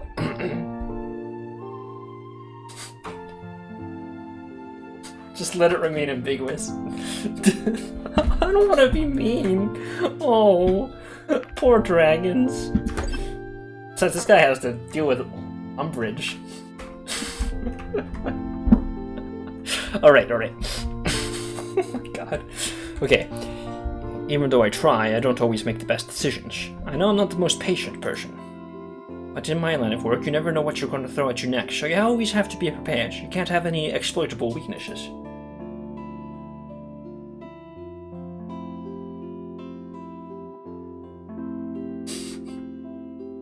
What's Parkinson's? Don't worry about it. Good at these games. And of course, I want to be fit for duty. As the chief, people look up to me, so I have to be in my best at all times. We can both tell the model's not very good. I don't really have the patience or the dexterity for it. But I tried my hand at this to get better. Sure, it took me a week longer than it should have, and my claws were covered in glue for a week afterwards. But you know, these models aren't even intended for us. They're made for runners like Sebastian who have the proper hands to do that stuff. Runners, huh? Okay, now we're getting some species names, huh? I know the ship isn't much, but it's something. And maybe, if I keep trying, I'll get better. Wait a minute, you have ships? Not in your town, but yeah, we have ships alright. Why does that surprise you? I just find it interesting, because where I come from, we also have vehicles for land and air travel. Well, some of us can fly, and some of us can run well, but none of us can swim beyond the seas. Do you even have different continents? Not that I know of. You'd probably have to ask someone who knows more about our world than I do. How can you not know something like that? Well, we do get the occasional explorer who ventures out into uncharted seas, but I don't really keep track of that kind of thing. Would you want to visit if they ever found one? Can't say that I don't find the thought exciting, but in the end I've got my people here and they need their chief. Maybe you could take a vacation and see what's out there. Ha! If I ever have time for that, maybe. Can you swim? Not particularly well. You may have noticed that, but I'm not exactly streamlined.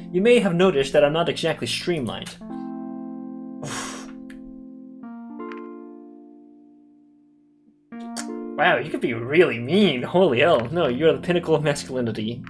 Not quite. You're the pinnacle of masculinity. There's the blush, boys. That's what I was looking for. Oh, Jesus. Glad you think so. These muscles are the result of years of hard work. when you pass a speech option. I don't know if I'm comfortable with this. Alright, put your hand on my forearm. Don't you technically have 4 legs? I guess, but it's easier to say forearm than specifying the upper part of my foreleg. Besides, using the word leg might get misinterpreted. That might make you think of my thigh. And that would be something else entirely. It's getting steamy in here, boys. Got a quick save, just in case Twitch gets upset at us. Oh, I'm not... Oh, this is a hard one. I wouldn't think of touching you there. Haha, right. Right, guys. Is this happening, boys? Are we doing it? Okay, we're doing it. I'm going there. Thanks, Chels. Appreciate your insight. Not that I mind grabbing your thigh. Is that so? Damn, son. Damn, son. Dude. Alright, dude. Like, dudes. Guys. Gentlemen. Ladies. People. People. This is getting fucking lewd. Well, let's just keep it on the arm. For now. Oh, it's gonna happen, boys. It's gonna happen. Smash Dragon. Oh no, is that like Smash Mouth? But like, oh god. I place my I can't keep it together. No. Oh god. My god. Alright, okay, hold on. I need to... You're still an all-star. No, help. Okay. I placed my hand on the upper part of his foreleg, somewhat surprised at the warmth radiating from his scales. Oh no. I hope you're ready, because here I go. His forearm shifted, the shape of his muscles changing as they became more defined. In a moment, they were firm and bulging, his scales flaring under the stress and looking as though they might pop off at any moment. It reminded me of a flexing bodybuilder in a skin-tight lycra suit. After a few seconds, his muscles relaxed and regained their former shape. See, gee, that's what I'm talking about.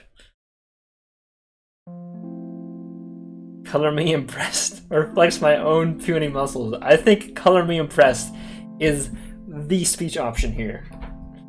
What a waste of time. Oh, fuck off. Whoever's that sarcastic deserves to not smash Dragon. Alright, color me impressed. Didn't expect that, huh? It's too bad all those muscles couldn't help you when Reza got away and you got stuck on those stairs. Oh, come on, why? Hey, that wasn't even my fault. It was the damn stairs. Speaking of which, this whole case has been completely insane. Ash always a step behind Reza, and Maverick running around trying to catch him himself. I wonder what he's been up to. Maverick? Yeah. We had an interesting conversation not too long ago. What? When exactly was that? When I went to town to check your list of places Reza had been to. How come you didn't say anything about that before? I didn't think it was anything worth mentioning. It was a pretty one-sided conversation anyway. Alright, maybe you should start from the beginning. Time skip. Maverick and Goose. No, Maverick's a dick hole. I don't want to say he's crazy, but I have no idea what he's talking about. Me neither. You know, next time you should let the police decide whether something like that is worth mentioning or not. Why did you not tell us about this again? I thought it was just Maverick being Maverick. He's not normally like that. I don't get it. Why has she been acting like that? Do you think he's onto something? Don't know, but there must be a reason behind his behavior. Maybe he's just crazy, maybe it's just an understanding. Maybe he's right about Reza. Maybe it's just a misunderstanding. Even if it started out that way, it's now turned into something dire. We need to find Reza as soon as possible. I'm just thinking out loud, but Reza was the first of your kind to come here. He remains the generator in the PDA trade, and then you came through the portal to deliver your part of the deal. Did you people have any goals or long-term plans for us, or was this exchange going to be a one-off thing? It was supposed to be a scouting mission more than anything, a test to see if this kind of business relationship could work out, and if it did, it would make humanity very happy. Things aren't looking good on that front right now, though. But yeah, that's another reason why I'm helping you. However, this whole thing turns out, no matter what happens, I've got your back, okay?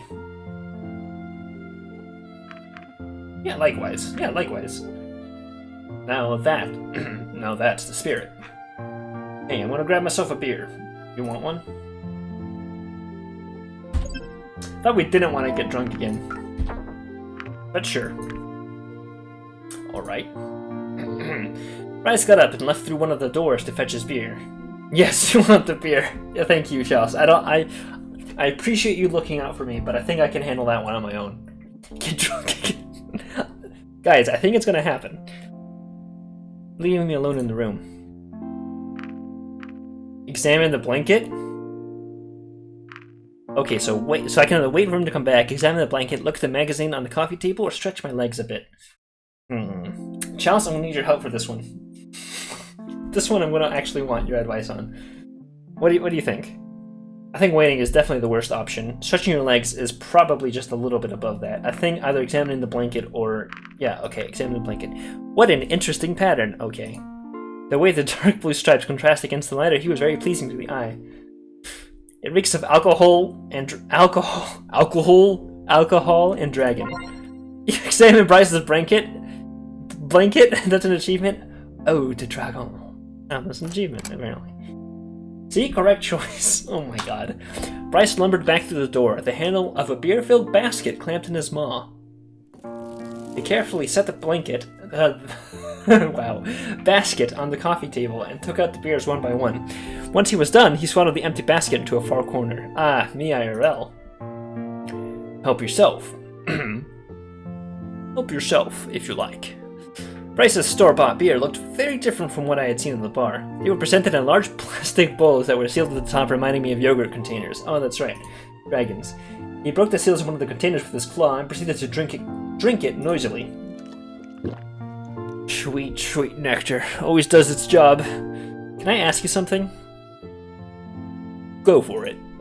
Please don't take this the wrong way, but I watched how you carried the beer. I was going to ask how you do daily tasks like shopping, for example, but I guess those baskets are your best friends. That's just how we do things around here. Not sure why that's so special to you. That makes me wonder. I know you can use your forelegs well enough for things, but what about your hind legs? Can you walk on those? Good question. If you're talking about my species, some of us can, at least a little. But me, I probably wouldn't be able to take more than 2 steps that way. Interesting. Maybe that's something I should practice as well. Be a good exercise in discipline. Regardless, I wouldn't be part of any competition anytime soon. You have competitions? Oh yes, each species gets its own athletic competition with a few events every other year. That sounds like fun. Never thought of joining in? This is what the Dean's doing, come on. It's not really my kind of thing. I mean, it's always just about who's the best and the strongest and who has the biggest muscles. Bryce. Bryce, baby, darling, that's you. You're on the stage. Beautiful, beautiful, perfect. 100% dragon, 100% masculine. That's what you want, baby. Right up there on the stage. And all that. I'm not into that whole competitive lifestyle. And some of those events can also be a bit dangerous. One accident and it could be over for me as chief. That sounds rough. What kind of competitions do you have? They usually highlight the individual species' strengths and abilities. We get to do a strength-based stuff. The flyers get to fly, the runners get to run, and so on. Speaking of which, it's kind of funny just how upright you are when you move. The runners lean forward and use their big tails for balance, whereas you have yours tucked into whatever that is you're wearing. Actually, we don't have tails. Are you fucking kidding with me, human? Of course you have tails. Are you... Excuse me, human? You have tails. Don't fuck with me, alright? First of all, alright, I am an expert on dragon anatomy. Yeah, I know, this is gonna lead to me showing him, isn't it? Are you kidding me? Not at all. Seriously? I knew it. Show me your tail. Guys, alright, settle down. Thirsty motherfuckers. Seriously, everything alive has a tail. How can you just not have one? Evolution, I suppose. Some animals just don't have tails, us included. Oh, Jesus. But tails are wonderful. Just look at mine. That's a pretty wicked weapon right there. And you just have nothing? Can't help it. You know what? I don't believe you. Oh no. I'm not sure how I can make this any more clear.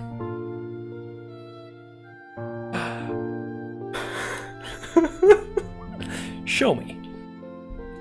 Show me. Show me. Oh boy! Alright, so Bryce is definitely like... wow. Whew!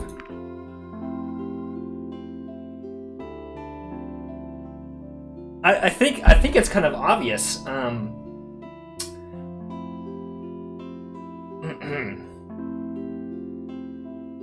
What the choice is here. Okay, fine, Jesus.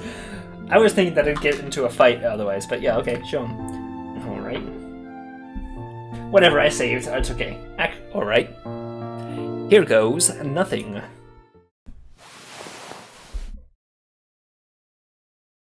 I can't believe it. You really don't have a tail. Told you so. No way may also work. Why do you cover it all up anyway? It's a human thing. We usually don't show our bodies to strangers. So... friends are fine. That would be an unusual friendship. Let's just say that displaying that area would usually imply more. Oh shit, boys. Is that show? Alright, okay. Okay, we've got tails covers, but what about wings? I don't think we can call those little things on my back wings. What are they then? Articulated pieces of armor, I guess. Can you flap them? I can try. Bryce got up on all fours, rounding his body in preparation for what was to come. His face contorted into a grimace as his upper body strained. He held the pose for a few seconds, but nothing happened except for his continuous groan of effort.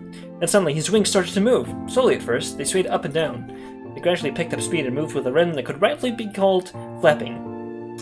It reminded me of the pigeons I often saw back at home.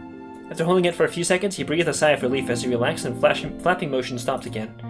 A single bead of sweat rolled down the side of his face as he looked at me panting. Lizards can't sweat! That was awesome! Yeah. Yeah, that was certainly a first. Too bad they don't have any flapping competitions for my species. That was exhausting. Just the right time for a beer. Do nothing, are you kidding me? I sat back and watched as Bryce took the last beer, opened it, and took his first sip with a slurp. So, I've been wondering, what does it take for someone to become humanity's ambassador? I'm still not quite sure how I ended up here. I guess in my case it was a combination of the right degrees, volunteering, and a great deal of luck. But what kind of job did you have before that? Were you, like, a politician, or a diplomat, or what? Actually, I was none of those things. Raisin, maybe, but certainly not me. I guess it's not like you needed ambassadors to represent humanity before, right? That makes this whole process a first, unless you had aliens show up at your place before. It's funny that you say that, because for a while there was actually speculation that you were aliens. Well, it's not like we fly around in spaceships or anything. Strictly speaking, the word alien refers... Come on, Jesus Christ, dude. The word alien refers to any form of life that doesn't originate from our own planet. So that makes us aliens to each other, huh? Well, I'm not sure if that would be a good descriptor for your kind. Oh, why not? Let's just say that where I come from, the word often carries negative connotations with it. That's no good. What does that make us then? I don't know. Maybe we'll have to make up a new word for sentient, civilized dragons. What do you think about us humans, anyway? Anyway, I know that many others have their own ideas of what humans are or what they're supposed to be. I'm not buying into all that, so I'll just take it as it is. And how is it? Well, you've been interesting so far, and Reza, I'm reserving judgment on that one.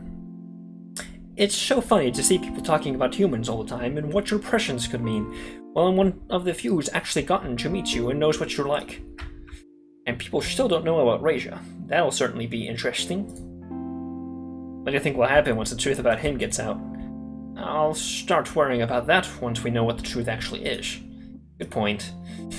You work with the police long enough, you learn not to take any preconceived notions about such things. Whew, boy, that sparked some debate.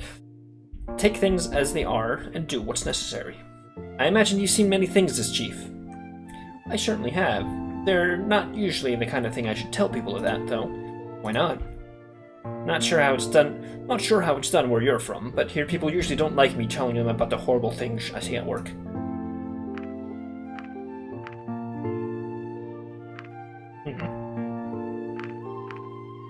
we get him to open up, he might consider us as more than a friend. So, I've probably seen worse.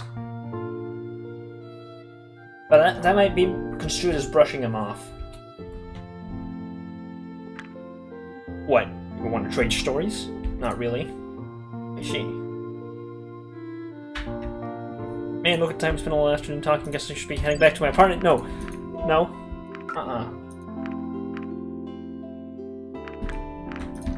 Yeah, okay.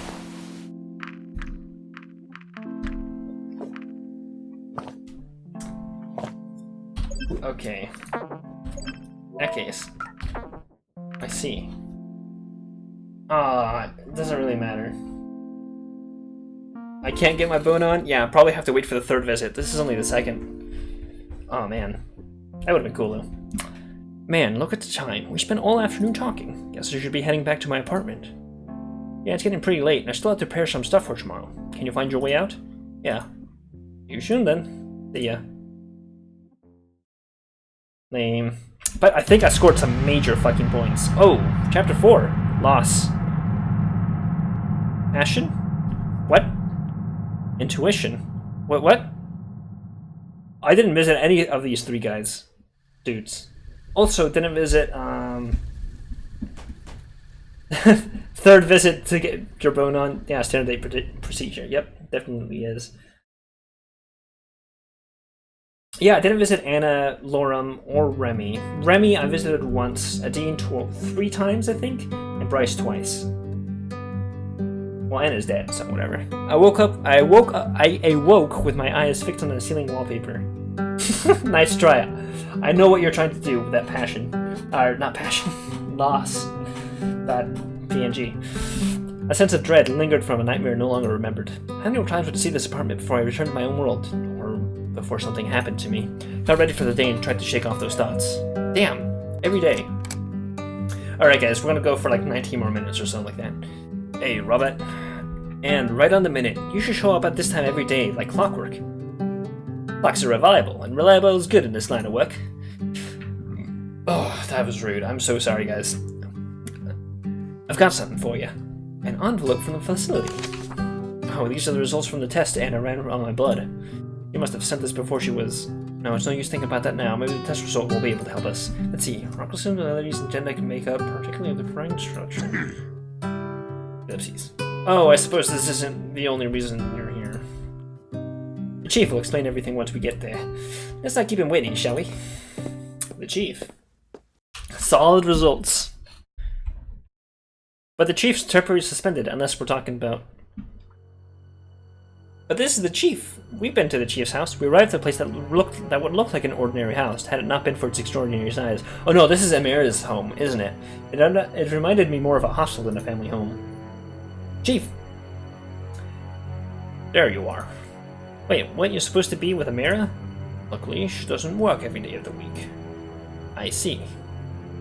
Anyway, we're nearly done here, so I'll keep it short. Raisa broke into the hatchery. Oh, fuck me, really? There is another murder victim, an employee of the hatchery who was on night duty. Her body was found quite away from here. There's evidence of a struggle, but she covered a lot of distance before it was ultimately over. Loud bangs were heard from the area her body was found, and she has numerous wounds consistent with both the wounds of the previous victims and that other weapon he has. At this point, news of another corpse didn't have the same impact anymore. She was just another one of Raisa's faceless victims. Come on, dude, there's been 4 murders. That's not that many. You're not allowed to get desensitized already. A hatchery? Is that what this building is? Well, not only. It's a council-owned building, and they like keeping everything related to the sector under the same roof. So, besides the hatchery, there's also an orphanage and a family clinic inside. There are also offices related to the administration of those services. That reminds me of the production facility. It should. They have a similar management structure. Can we get back to the case? Sorry for interrupting, Chief. Wait a minute. If an orphanage is in there too... There are no other casualties, but Reza got something else when he broke in. A generator. As well as a few eggs. Luckily, the power was restored before anything happened to all the other eggs left inside, but needless to say, the parents of the stolen eggs are not going to be happy. Why would he steal eggs in the first place? Maybe you can tell us. That's why you're here, after all. I don't know. I have no idea what he would even do with them. Maybe he wants to use them as a bargaining chip. After all, he still has to make his escape, and the portal's still broken. You think he wants to exchange them for a safe passage through the portal? Maybe. It's still broken though, so I'm not sure if that would be much help. Maybe he has the part needed to repair it, and now everything he needs to escape. He could trade the eggs for safe passage to fix the portal and leave. That's not the only possibility. He may not be the one who broke the portal. Maybe he thinks you have intentionally sabotaged it so he can't leave, and he feels he needs the eggs as bargaining chips to get you to repair it. If he just wanted to leave, I feel like he could have done that already. It doesn't even matter who sabotaged the portal. We only know that Ray's actions are becoming more and more desperate. He did kidnap defenseless eggs and even used a human weapon. Something's clearly going on with him. Maybe it means he'll slip up soon. Who knows? Maybe he already has. In any case, we're done here. Let's head back to the department and decide what to do next. Hopefully some of the test results will tell us something. Oh, brother. After a brief walk, we were in Bryce's office again. Initial test results had already come in, but didn't reveal any insightful or new information. So, what do we do now? Go over the timeline again? Not yet. There are a few things I'd like to take care of first. Uh-oh. Now's not the time, Chief. What do you have in mind? Suddenly there was a knock at the door. Oh, thank God. I think. It's gotta be Reza, isn't it? Come in. Oh, no, it's Maverick. Oh, shit. Maverick, what are you doing here? Chief, can I talk to you? Alone. We're quite busy here, Maverick. What is this about? Reza. Well, you're looking at the Reza task force, so if you have anything to say, you can say it in front of all of us. I see. I think I know where Reza is. You know where Reza is? At this very moment. I have good reason to believe that I have located his hideout. He could still be there, or he might have already moved on. Damn, Maverick, tell me everything. I've been tracking him for a while now. When he was at the portal a few days ago, I nearly got him. I managed to follow him for a while before I lost him. Based on that, where he's been, and where his victims have been found, I could triangulate his whereabouts. He has to live somewhere, right? He needs a base to hide the generators and everything he has stolen. Bryce cleared the clutter on the table and smoothed out a map of the town on the surface. It already had a few locations related to the case marked on it. Show it to me. Prior victims were found here and here. Today's was here. She was following him, likely because she wanted to save the eggs he stole. This is the path he took from the portal when I followed him a few days ago. So we have established this as his area of operation. If he's extrapolated, and we can narrow it down to this. Now, where could he be hiding in this area? Certainly not within the village borders, so unless he's decided to live in the wilderness or in a hole in the ground, the only option is here. The abandoned farm. When did you figure all of this out? Just a few minutes ago. When I did, I immediately came here. Damn it, Maverick, this might be it. Should we send an observation team? As if we had one to spare. Heck, we're going there right now. What about you, Maverick? I'm still on sick leave, remember? Besides, if I saw Razor right now, I'd probably do something I shouldn't. How about you, Robert? Isn't this gonna be dangerous? Razor probably won't harm you, as you're the only one he could possibly consider an ally. If anything, with you there, we might be able to convince him to give up. Or we could act like we intend to trade you for the eggs if he tries to use them as a bargaining chip. You're not really gonna use me as ransom, right? We'll see about that. I suppose if it's necessary, I'll have to play along. I've got your back. If there's one thing we could do to make this whole situation even worse, it would be messing up with you. We have the element of surprise if we walk into his base right now, but if we risk Razor lashing out with his weapon. If we want to resolve this peacefully, observation is probably the way to go. I guess we won't need Robert there for that, though. True enough. Alright, Robert, you stay here and wait for further instructions. We may need you at a moment's notice. Don't do anything without telling us without us telling you to, understand? Okay. Alright then, let's go, Sebastian. After you, Chief. And Maverick. Good job. Thanks, Chief. Shortly after the manage, Maverick also turned to leave. Alright, bye guys. Then I had to wait. Bryce and Sebastian were observing the farm now, and if anything new happened, I would be the first to know. I spent some time looking around Bryce's office, studying all the material he had gathered about the case, though there wasn't any information that I didn't already know. After a few hours, come on, I could have got met up with Dean by now. The telephone in his office rang, and not sure whether the call was intended for me or Bryce, I picked up. Robert? Yes. I think you need to come here. I'll give you the directions. No problem. There you are. So, what happened? A whole lot of nothing. There was no movement to or from the building in the time we've been watching. Usually operates during the night, so maybe he's just asleep. In that case, it would be best for us to go in before he has a chance to make his escape. Or maybe he's not even in there anymore. You could have seen us and slipped away unnoticed with plenty of time to destroy the evidence while we've been waiting here. You're right. Either you're still inside, or he's already gone and not coming back. Let's go in. He mostly operates at night. Mostly. What should I do? You're coming with me. Sebastian, you walk around and watch the back of the building, just in case he tries to escape. I'm on it, Chief. I go in, and you stay here, alright? What am I even here for, then? You're on insurance. If Racer tries to flee and sees you, you might throw him off. You might be able to stop him. Rip Sebastian, oh god, I hope not. Or if we get into a standoff, I can tell him you're here as well. I just don't want you to come inside when it could become dangerous. Oh, man. That's a tough choice. I don't want him to die. Okay, alright. I watched as Bryce made his way to the front door. Looking around, I scanned the windows of the building for any sign of movement. When Bryce reached the door, I wondered how he would make his entry. Would he try to be quiet and sneak around, hoping to find Race unprepared, or would he barge in and rely on his strength and speed to apprehend him? Though, shortly after Bryce opened the door, an earth-shattering sound echoed across the sky. Oh! I guess you're right. Bryce!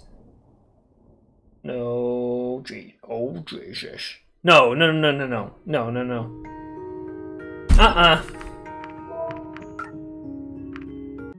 No, fuck you, game. Let me go in first. Why? Maybe I can talk to him and we can figure things out. I don't think he wants to kill me. So even if it doesn't work out, Sebastian and you will still be nearby to catch him. I'll be right behind you then, but do be careful. What? What was that? Error corruption found. Chaining this timeline not possible after reloading. Please do not alter timelines in rapid succession as this may cause corruption to occur. Exercise caution, but also have confidence in the choices you make. Chaining timeline as scheduled. Wait, what? Wait, what?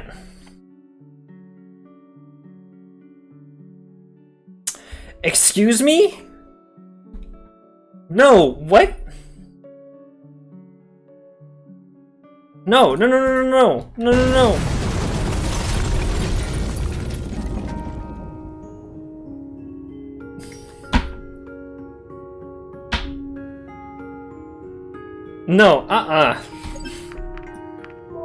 No heckin' way. Seriously? What the fuck? Oh, eat my ass! How about if we go back to here? Jesus Christ, alright. Let me go in first, come on. You gotta be fucking kidding me. You can't do this to me, game, you son of a gun. I knew I should have gone in first. Can't... Angry! Okay, well, I guess the game prevents you from fucking reloading that kind of event. What the fuck? Well, I guess it killed Anna earlier too, but Jesus. I can't believe he's really gone. Lipsies. I'm sorry, Robert, I just don't know what to say. All the responsibility falls on me now, and Race is still out there somewhere. This case is just beyond our capabilities. We already had a bare minimum before this, but with Bryce gone, I just don't know what we should do now. I requested help from one of the cities. I hope they'll send some good investigators our way as soon as possible. At least we reclaimed everything that was stolen. Except for the eggs. I don't want to have to explain to the parents how their children were killed in the explosion. What the fuck? What? Fuck. This is not okay. All of the generators was just sitting inside there. It makes me think that Reza must have left in a hurry. We got so close to you. It was his hideout, for crying out loud. He probably just saw us approach and left before we even had a chance to apprehend him. That's fucking... no. You can't do this to me, game. But you know what? We can't stop now. If anything, this has only proven that he's even more dangerous than we thought. Fraser can make bombs out of generators. Who's to say where he'll use them yet next? We have to stop him, Robert. Are you with me? Yes. Regardless of Bryce's death, excuse me, we have to try our best to proceed with the investigation, for his memory and for the sake of the town. At least Racer doesn't have any generators for now. All the stolen ones were accounted for inside the building. Alright, let me see what else we have here. When we searched the building, we found more than the things Racer stole. We also found this bloody bandage. Do you think that's his? That's what we need to find out. But given all that we know, it probably is. So he's wounded. We know he was injured during the fight with his first victim, but whether this is from the same wound or something else, I'm not sure. In the case, you could bring him to the lab for us to find out more. Sure. Next, we have a witness who reported hearing loud bangs during the night. We'd like to send someone to make a follow-up visit. We'll need to confirm the witness statement and see if he has anything new to share. Also, now that we have reclaimed our PDAs, we're going to have to send out one to the archives for analysis. Since they have experience with human artifacts, they're better suited to do it than any of our other opponents. No problem. In any case, I'll just leave everything here until I get to it, so feel free to do these tasks as you wish. I know it's laughable, but we don't even have a free hand for simple errands. Don't worry about it. Anyways, I should get back to the investigation now. I'll leave the stuff for you here. I'll take care of the rest once I get back, alright? Sure thing. Good luck, Robert. You too.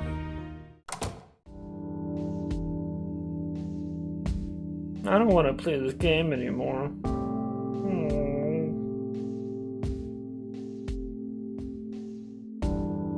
Wow, alright. Okay, well, we'll play a little longer, I think. We'll go through the next scene, I think, and then we'll do... was it the visit the witness?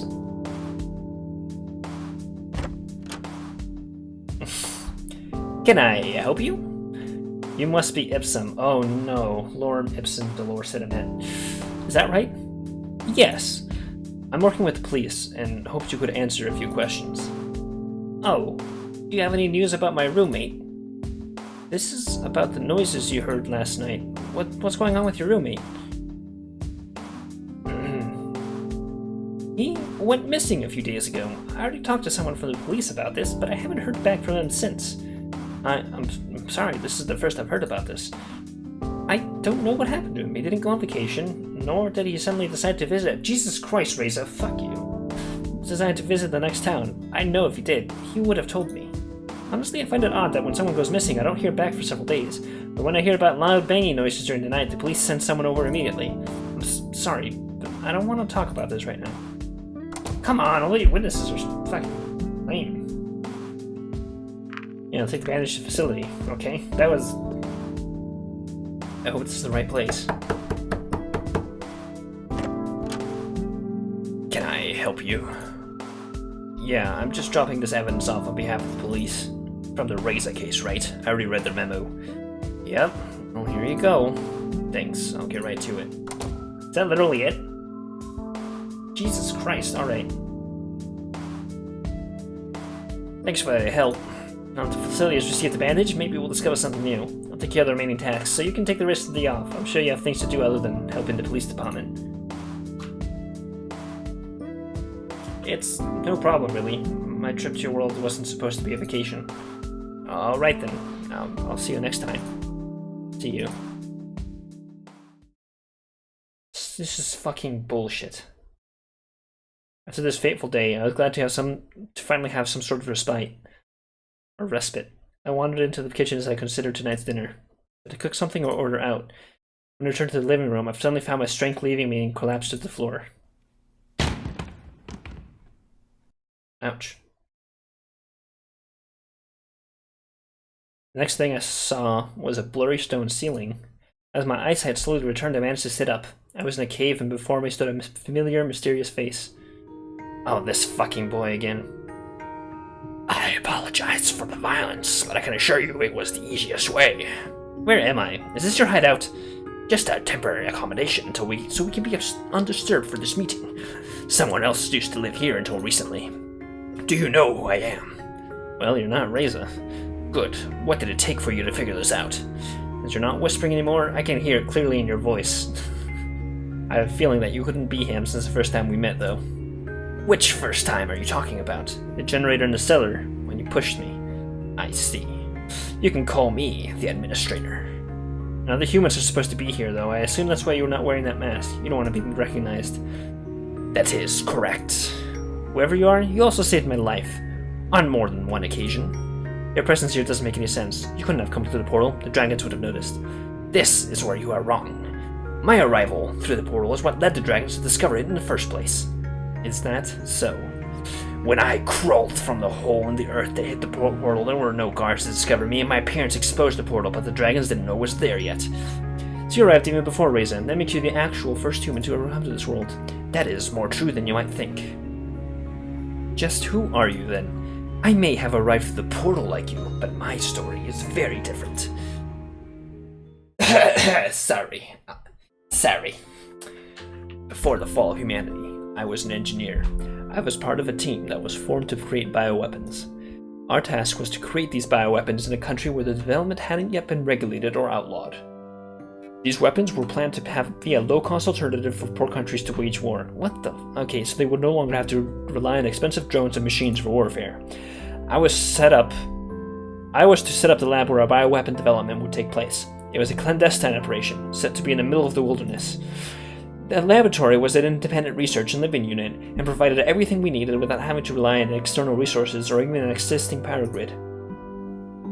Everything was to be teleported right into the middle of nowhere, with no traces or paper trail to follow, so international communities and law enforcement would have no idea of our operations. Our only connection to the outside world after setup would have been a two-way portal to our headquarters, who would provide everything we needed.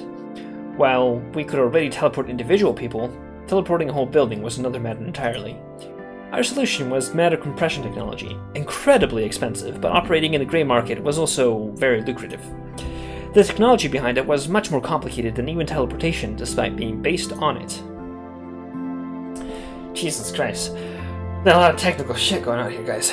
While teleportation works by utilizing black holes with a beginning and an end, compression technology relies on a loop, keeping matter in a sort of limbo state until the loop is broken.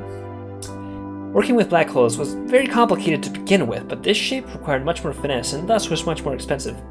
Someone got a MacGuffin. Yep, pretty much. I was to be sent alone to set up the lab and a portal so the rest of the team could arrive safely. In case you didn't know, it is possible to use a portal to send someone to a previously defined endpoint. Therefore, it is not required to have a portal at the destination to be sent there, but as you can imagine, this is also very dangerous. A single variable off by a fraction could mean the difference between landing safely at your destination and smothering in space. Of course, my employer did not want anything like that to happen, not necessarily for my own sake, but because of all the unfathomably expensive equipment I had with me. Regardless, something went wrong anyway. Despite all their checks and safeguards, they could only minimize the risk so much. Even if the risk is a fraction of a fraction, sometimes you are just that unlucky. And sometimes it turns out that your bad luck is a blessing in disguise. I arrived safely somewhere in the jungles of Earth, yet it was not the destination that had been planned. I knew something was off, but nevertheless I set to work immediately. At the very least, I could prepare the building. I would have shelter, and then I could begin preparations for a project. Getting the portal into working order would take more time, as it was a complicated process that could take several weeks. If things had gone wrong as I had suspected, I would at least be able to establish contact with headquarters after the portal had been set up, and I would be able to return. While teleporting the lab to the wrong location was certainly a costly mistake, I was still lucky to have my life. Before long, I discovered the truth about the place I had arrived. While I was still on Earth, it was not the Earth I knew. It was the Earth of 65 million years ago. Oh shit. Wait, what? Uh-oh. We knew that utilizing black holes for teleportation, time travel, was a theoretical possibility. It was something even my company didn't dare to attempt, though, as teleportation in itself was still a very new technology. Yet here I was, 65 million years in the past, with a research station all to myself. The company would revel in the opportunity to study and profit from all the different life forms I could see. If only they knew about them.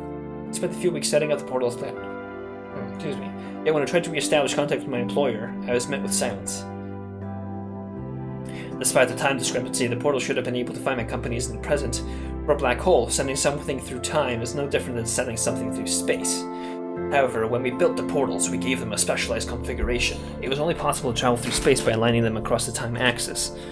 That meant that I, in the past, would still be able to search for portals in the present to connect with. My counterparts in the present, though, would not be able to find me in the past, even if they tried. But I couldn't find them, not a single one. Even after checking the portal for its function, I determined that, for all intents and purposes, the portals from the company should have been there to connect with. It was then I had a terrible realization. The portals in present didn't exist anymore, or were no longer operational. Maybe the blunder of teleporting the lab caused them to reconsider the risks of using this technology. After all, it was already controversial and had been outlawed in several countries. I wouldn't have been surprised if they set it to cut their losses, but it was highly unlikely that it would have immediately shut down every single portal and left me stranded without notice. Portal technology was still being relied on in several places at present. In my mind, only one possibility remained: superweapons. Various nations had been using them as bargaining chips for some time. I didn't think the threats had become that serious, but one of them must have launched their weapon and destroyed the majority of Earth. Could have been the result of a malfunction, or perhaps the political situation had escalated. Either way, it was not possible for me to establish any means of communications to find out what had really happened.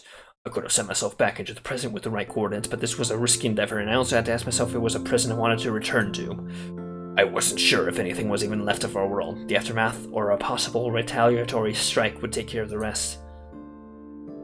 In the end, I had to realize that whichever present did exist was likely not one that I was worth returning to. It made my decision all the easier.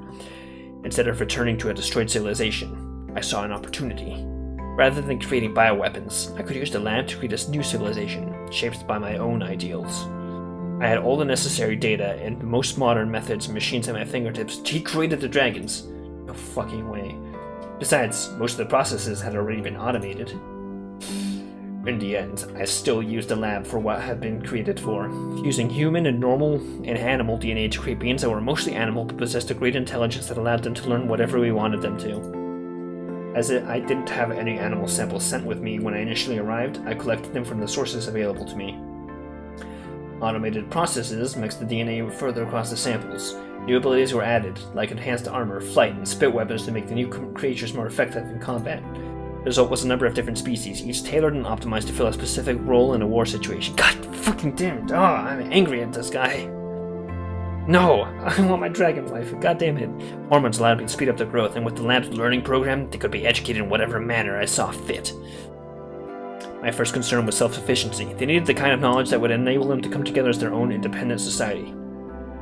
Luckily, the AI that automated all the processes in the lab was more than helpful. I'm also mad because one of my fucking followers totally predicted this. Not this, but he predicted dinosaurs. Anyway, I unleashed the first generation of my creation. As their leader, founded our first village. I thought we could really pull it off. And once I saw they could survive without my guidance, and also govern themselves, I knew my plan was a success. Wow, this is fucking spoilers. I should have probably ended before this. When I realized this new society would eventually be destroyed, I told myself that I would do anything I could to save it. Destroyed? What are you talking about? Haven't you realized where we are? The Chixtl Club asteroid is headed for us. With a diameter of over 10 kilometers, this impact will create humongous clouds of dust, throwing Earth into a literal dark age. It will block out the sunlight for over a year, killing off many species of plants that rely on photosynthesis to survive. As a result, animals that eat those plants will also vanish, as will those who sought sustenance from these herbivores. All in all, 75% of all species will vanish, and in terrestrial ecosystems, all animals heavier than a single kilogram will die. That would be 2.2 pounds, in case you didn't know. It will be the end of everyone who lives here, every single dragon you have seen, unless we do something. We? What am I supposed to do? Do you not wish to save them? I came here to help humanity. Now you tell me that this society, this whole world, is also on the brink of extinction? That is the truth. What kind of difference could a single person like me even make to save it? Right now, it's also a single person that presents its greatest threat. Reza, how? In order to stop the comet, we will need as much power as possible. We reclaimed all the generators she stole. Besides, how could a few of them be enough to make a difference for something like this? Don't forget that Reza's still out there somewhere, looking for more. The truth is, I don't know if all the generators we could gather would ever be enough. We only require enough power to divert the comet's path during a crucial moment, but even if this plan is possible, we will need every single generator we can get. So my goal hasn't changed. I just need to find Reza. Yes, but she'll need my help. And maybe the help of others. You know that Reza is dangerous, and with his gun, he has a clear advantage. Don't think that he wouldn't hesitate to kill you if you were in his way. Then what shall we do? Do you know where he is? No, but I think you'll find him soon enough, and you can count on my support when that happens. I see. There's one thing that still doesn't make sense to me, though. The dragons have myths about you, but they don't know or remember you. They haven't seen any humans for who knows how long. How much time could have passed since you created them and now? How many generations could it take to forget? Why isn't there proof of your existence?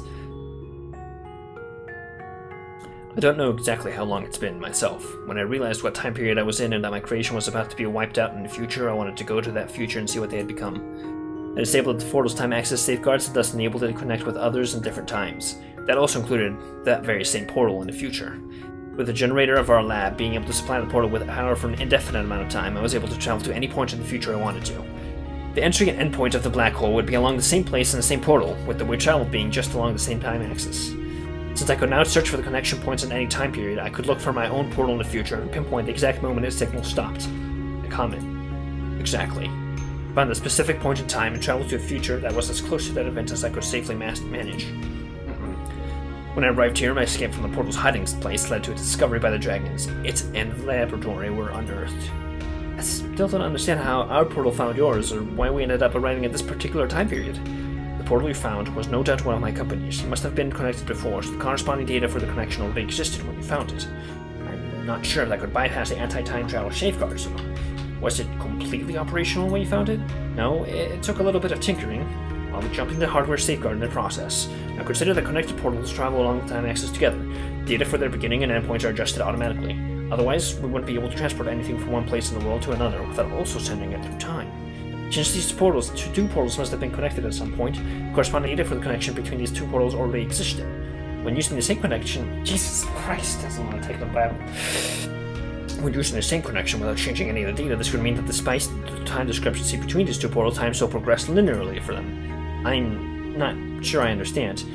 Let me try to rephrase that. The portal you found in my own shared connection.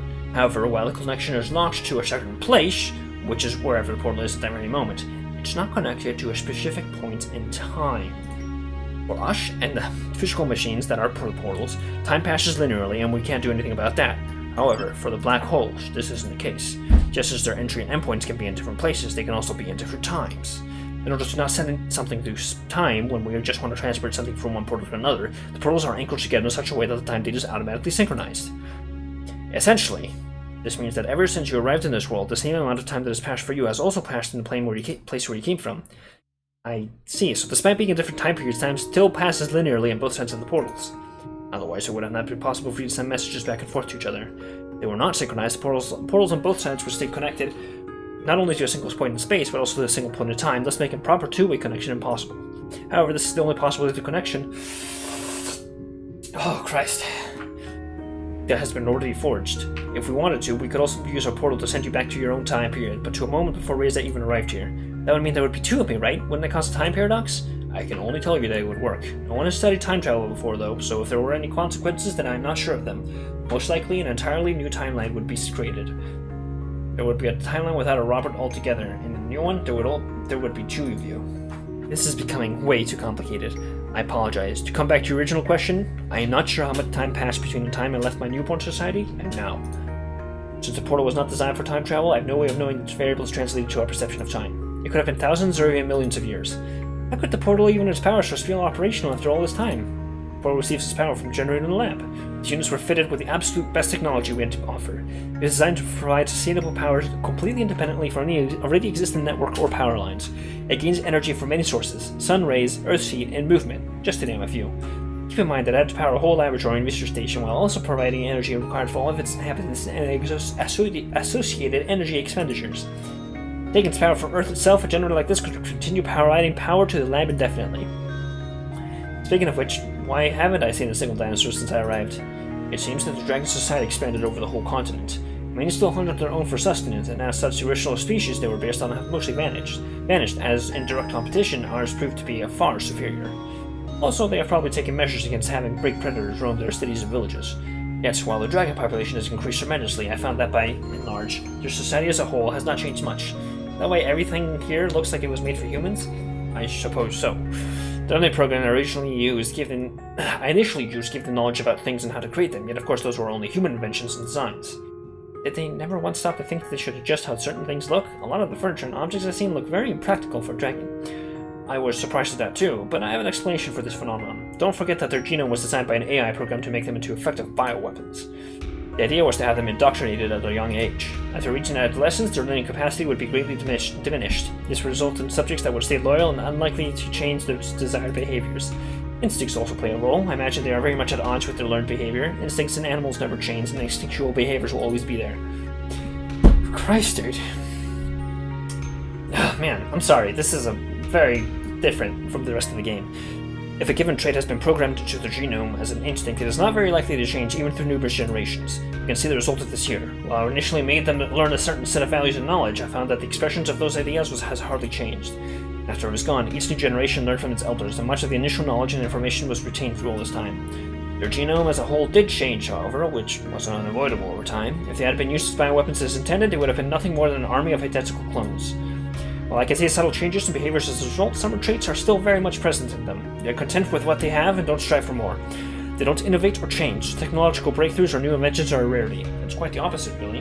They very much value tradition and their ways, which have not changed much at all in all these years. I see. How much time do we even have left to stop the comet? In a few weeks, the comet will pass the moon, and its gravity field will point the comet's trajectory towards Earth. This is when we will need to be ready. If we strike then, we only need to minimally affect its path in order for the comet to pass Earth safely. There won't be enough time for the inhabitants of this world to prepare for us to steal our greatest assets. So, it's all about raising the generators, isn't it? Indeed. By the way, I fixed the portal, in case we need to use it. Did you break it to prevent me from being sent away? No, that wasn't me. Reza better not use it to escape. Trust me, this portal is our greatest asset. I've programmed it with emergency coordinates. If you should find yourself in a hopeless situation and feel there is no other way yet out, go to the portal. I have made sure only you will be able to use them. I'll keep that in mind. So, what's your plan? What do we do now? I will resume my work, and you will continue yours. Find Reza. The administrator turned to leave. Wait. What's with all the secrecy? Why are you still wearing that mask? Why don't we pull our resources together and you show me your hideout? Don't you think it'd be better if we were completely frank with me? No. Not now. A second later, the figure had already vanished into the darkness outside. When I followed, I realized I wasn't sure how to get back to my apartment.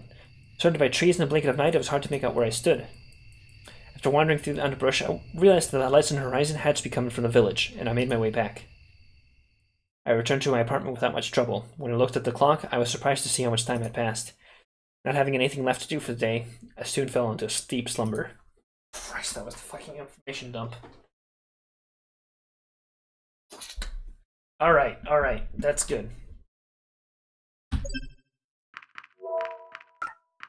Okay. Fucking. Okay. Anyway, wow.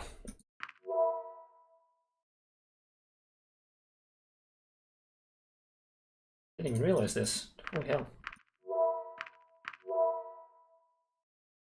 Anyway. Sorry. Wow. Holy cow. Well, that was Angels with Scaly Wings for today, ladies and gentlemen. Holy crap.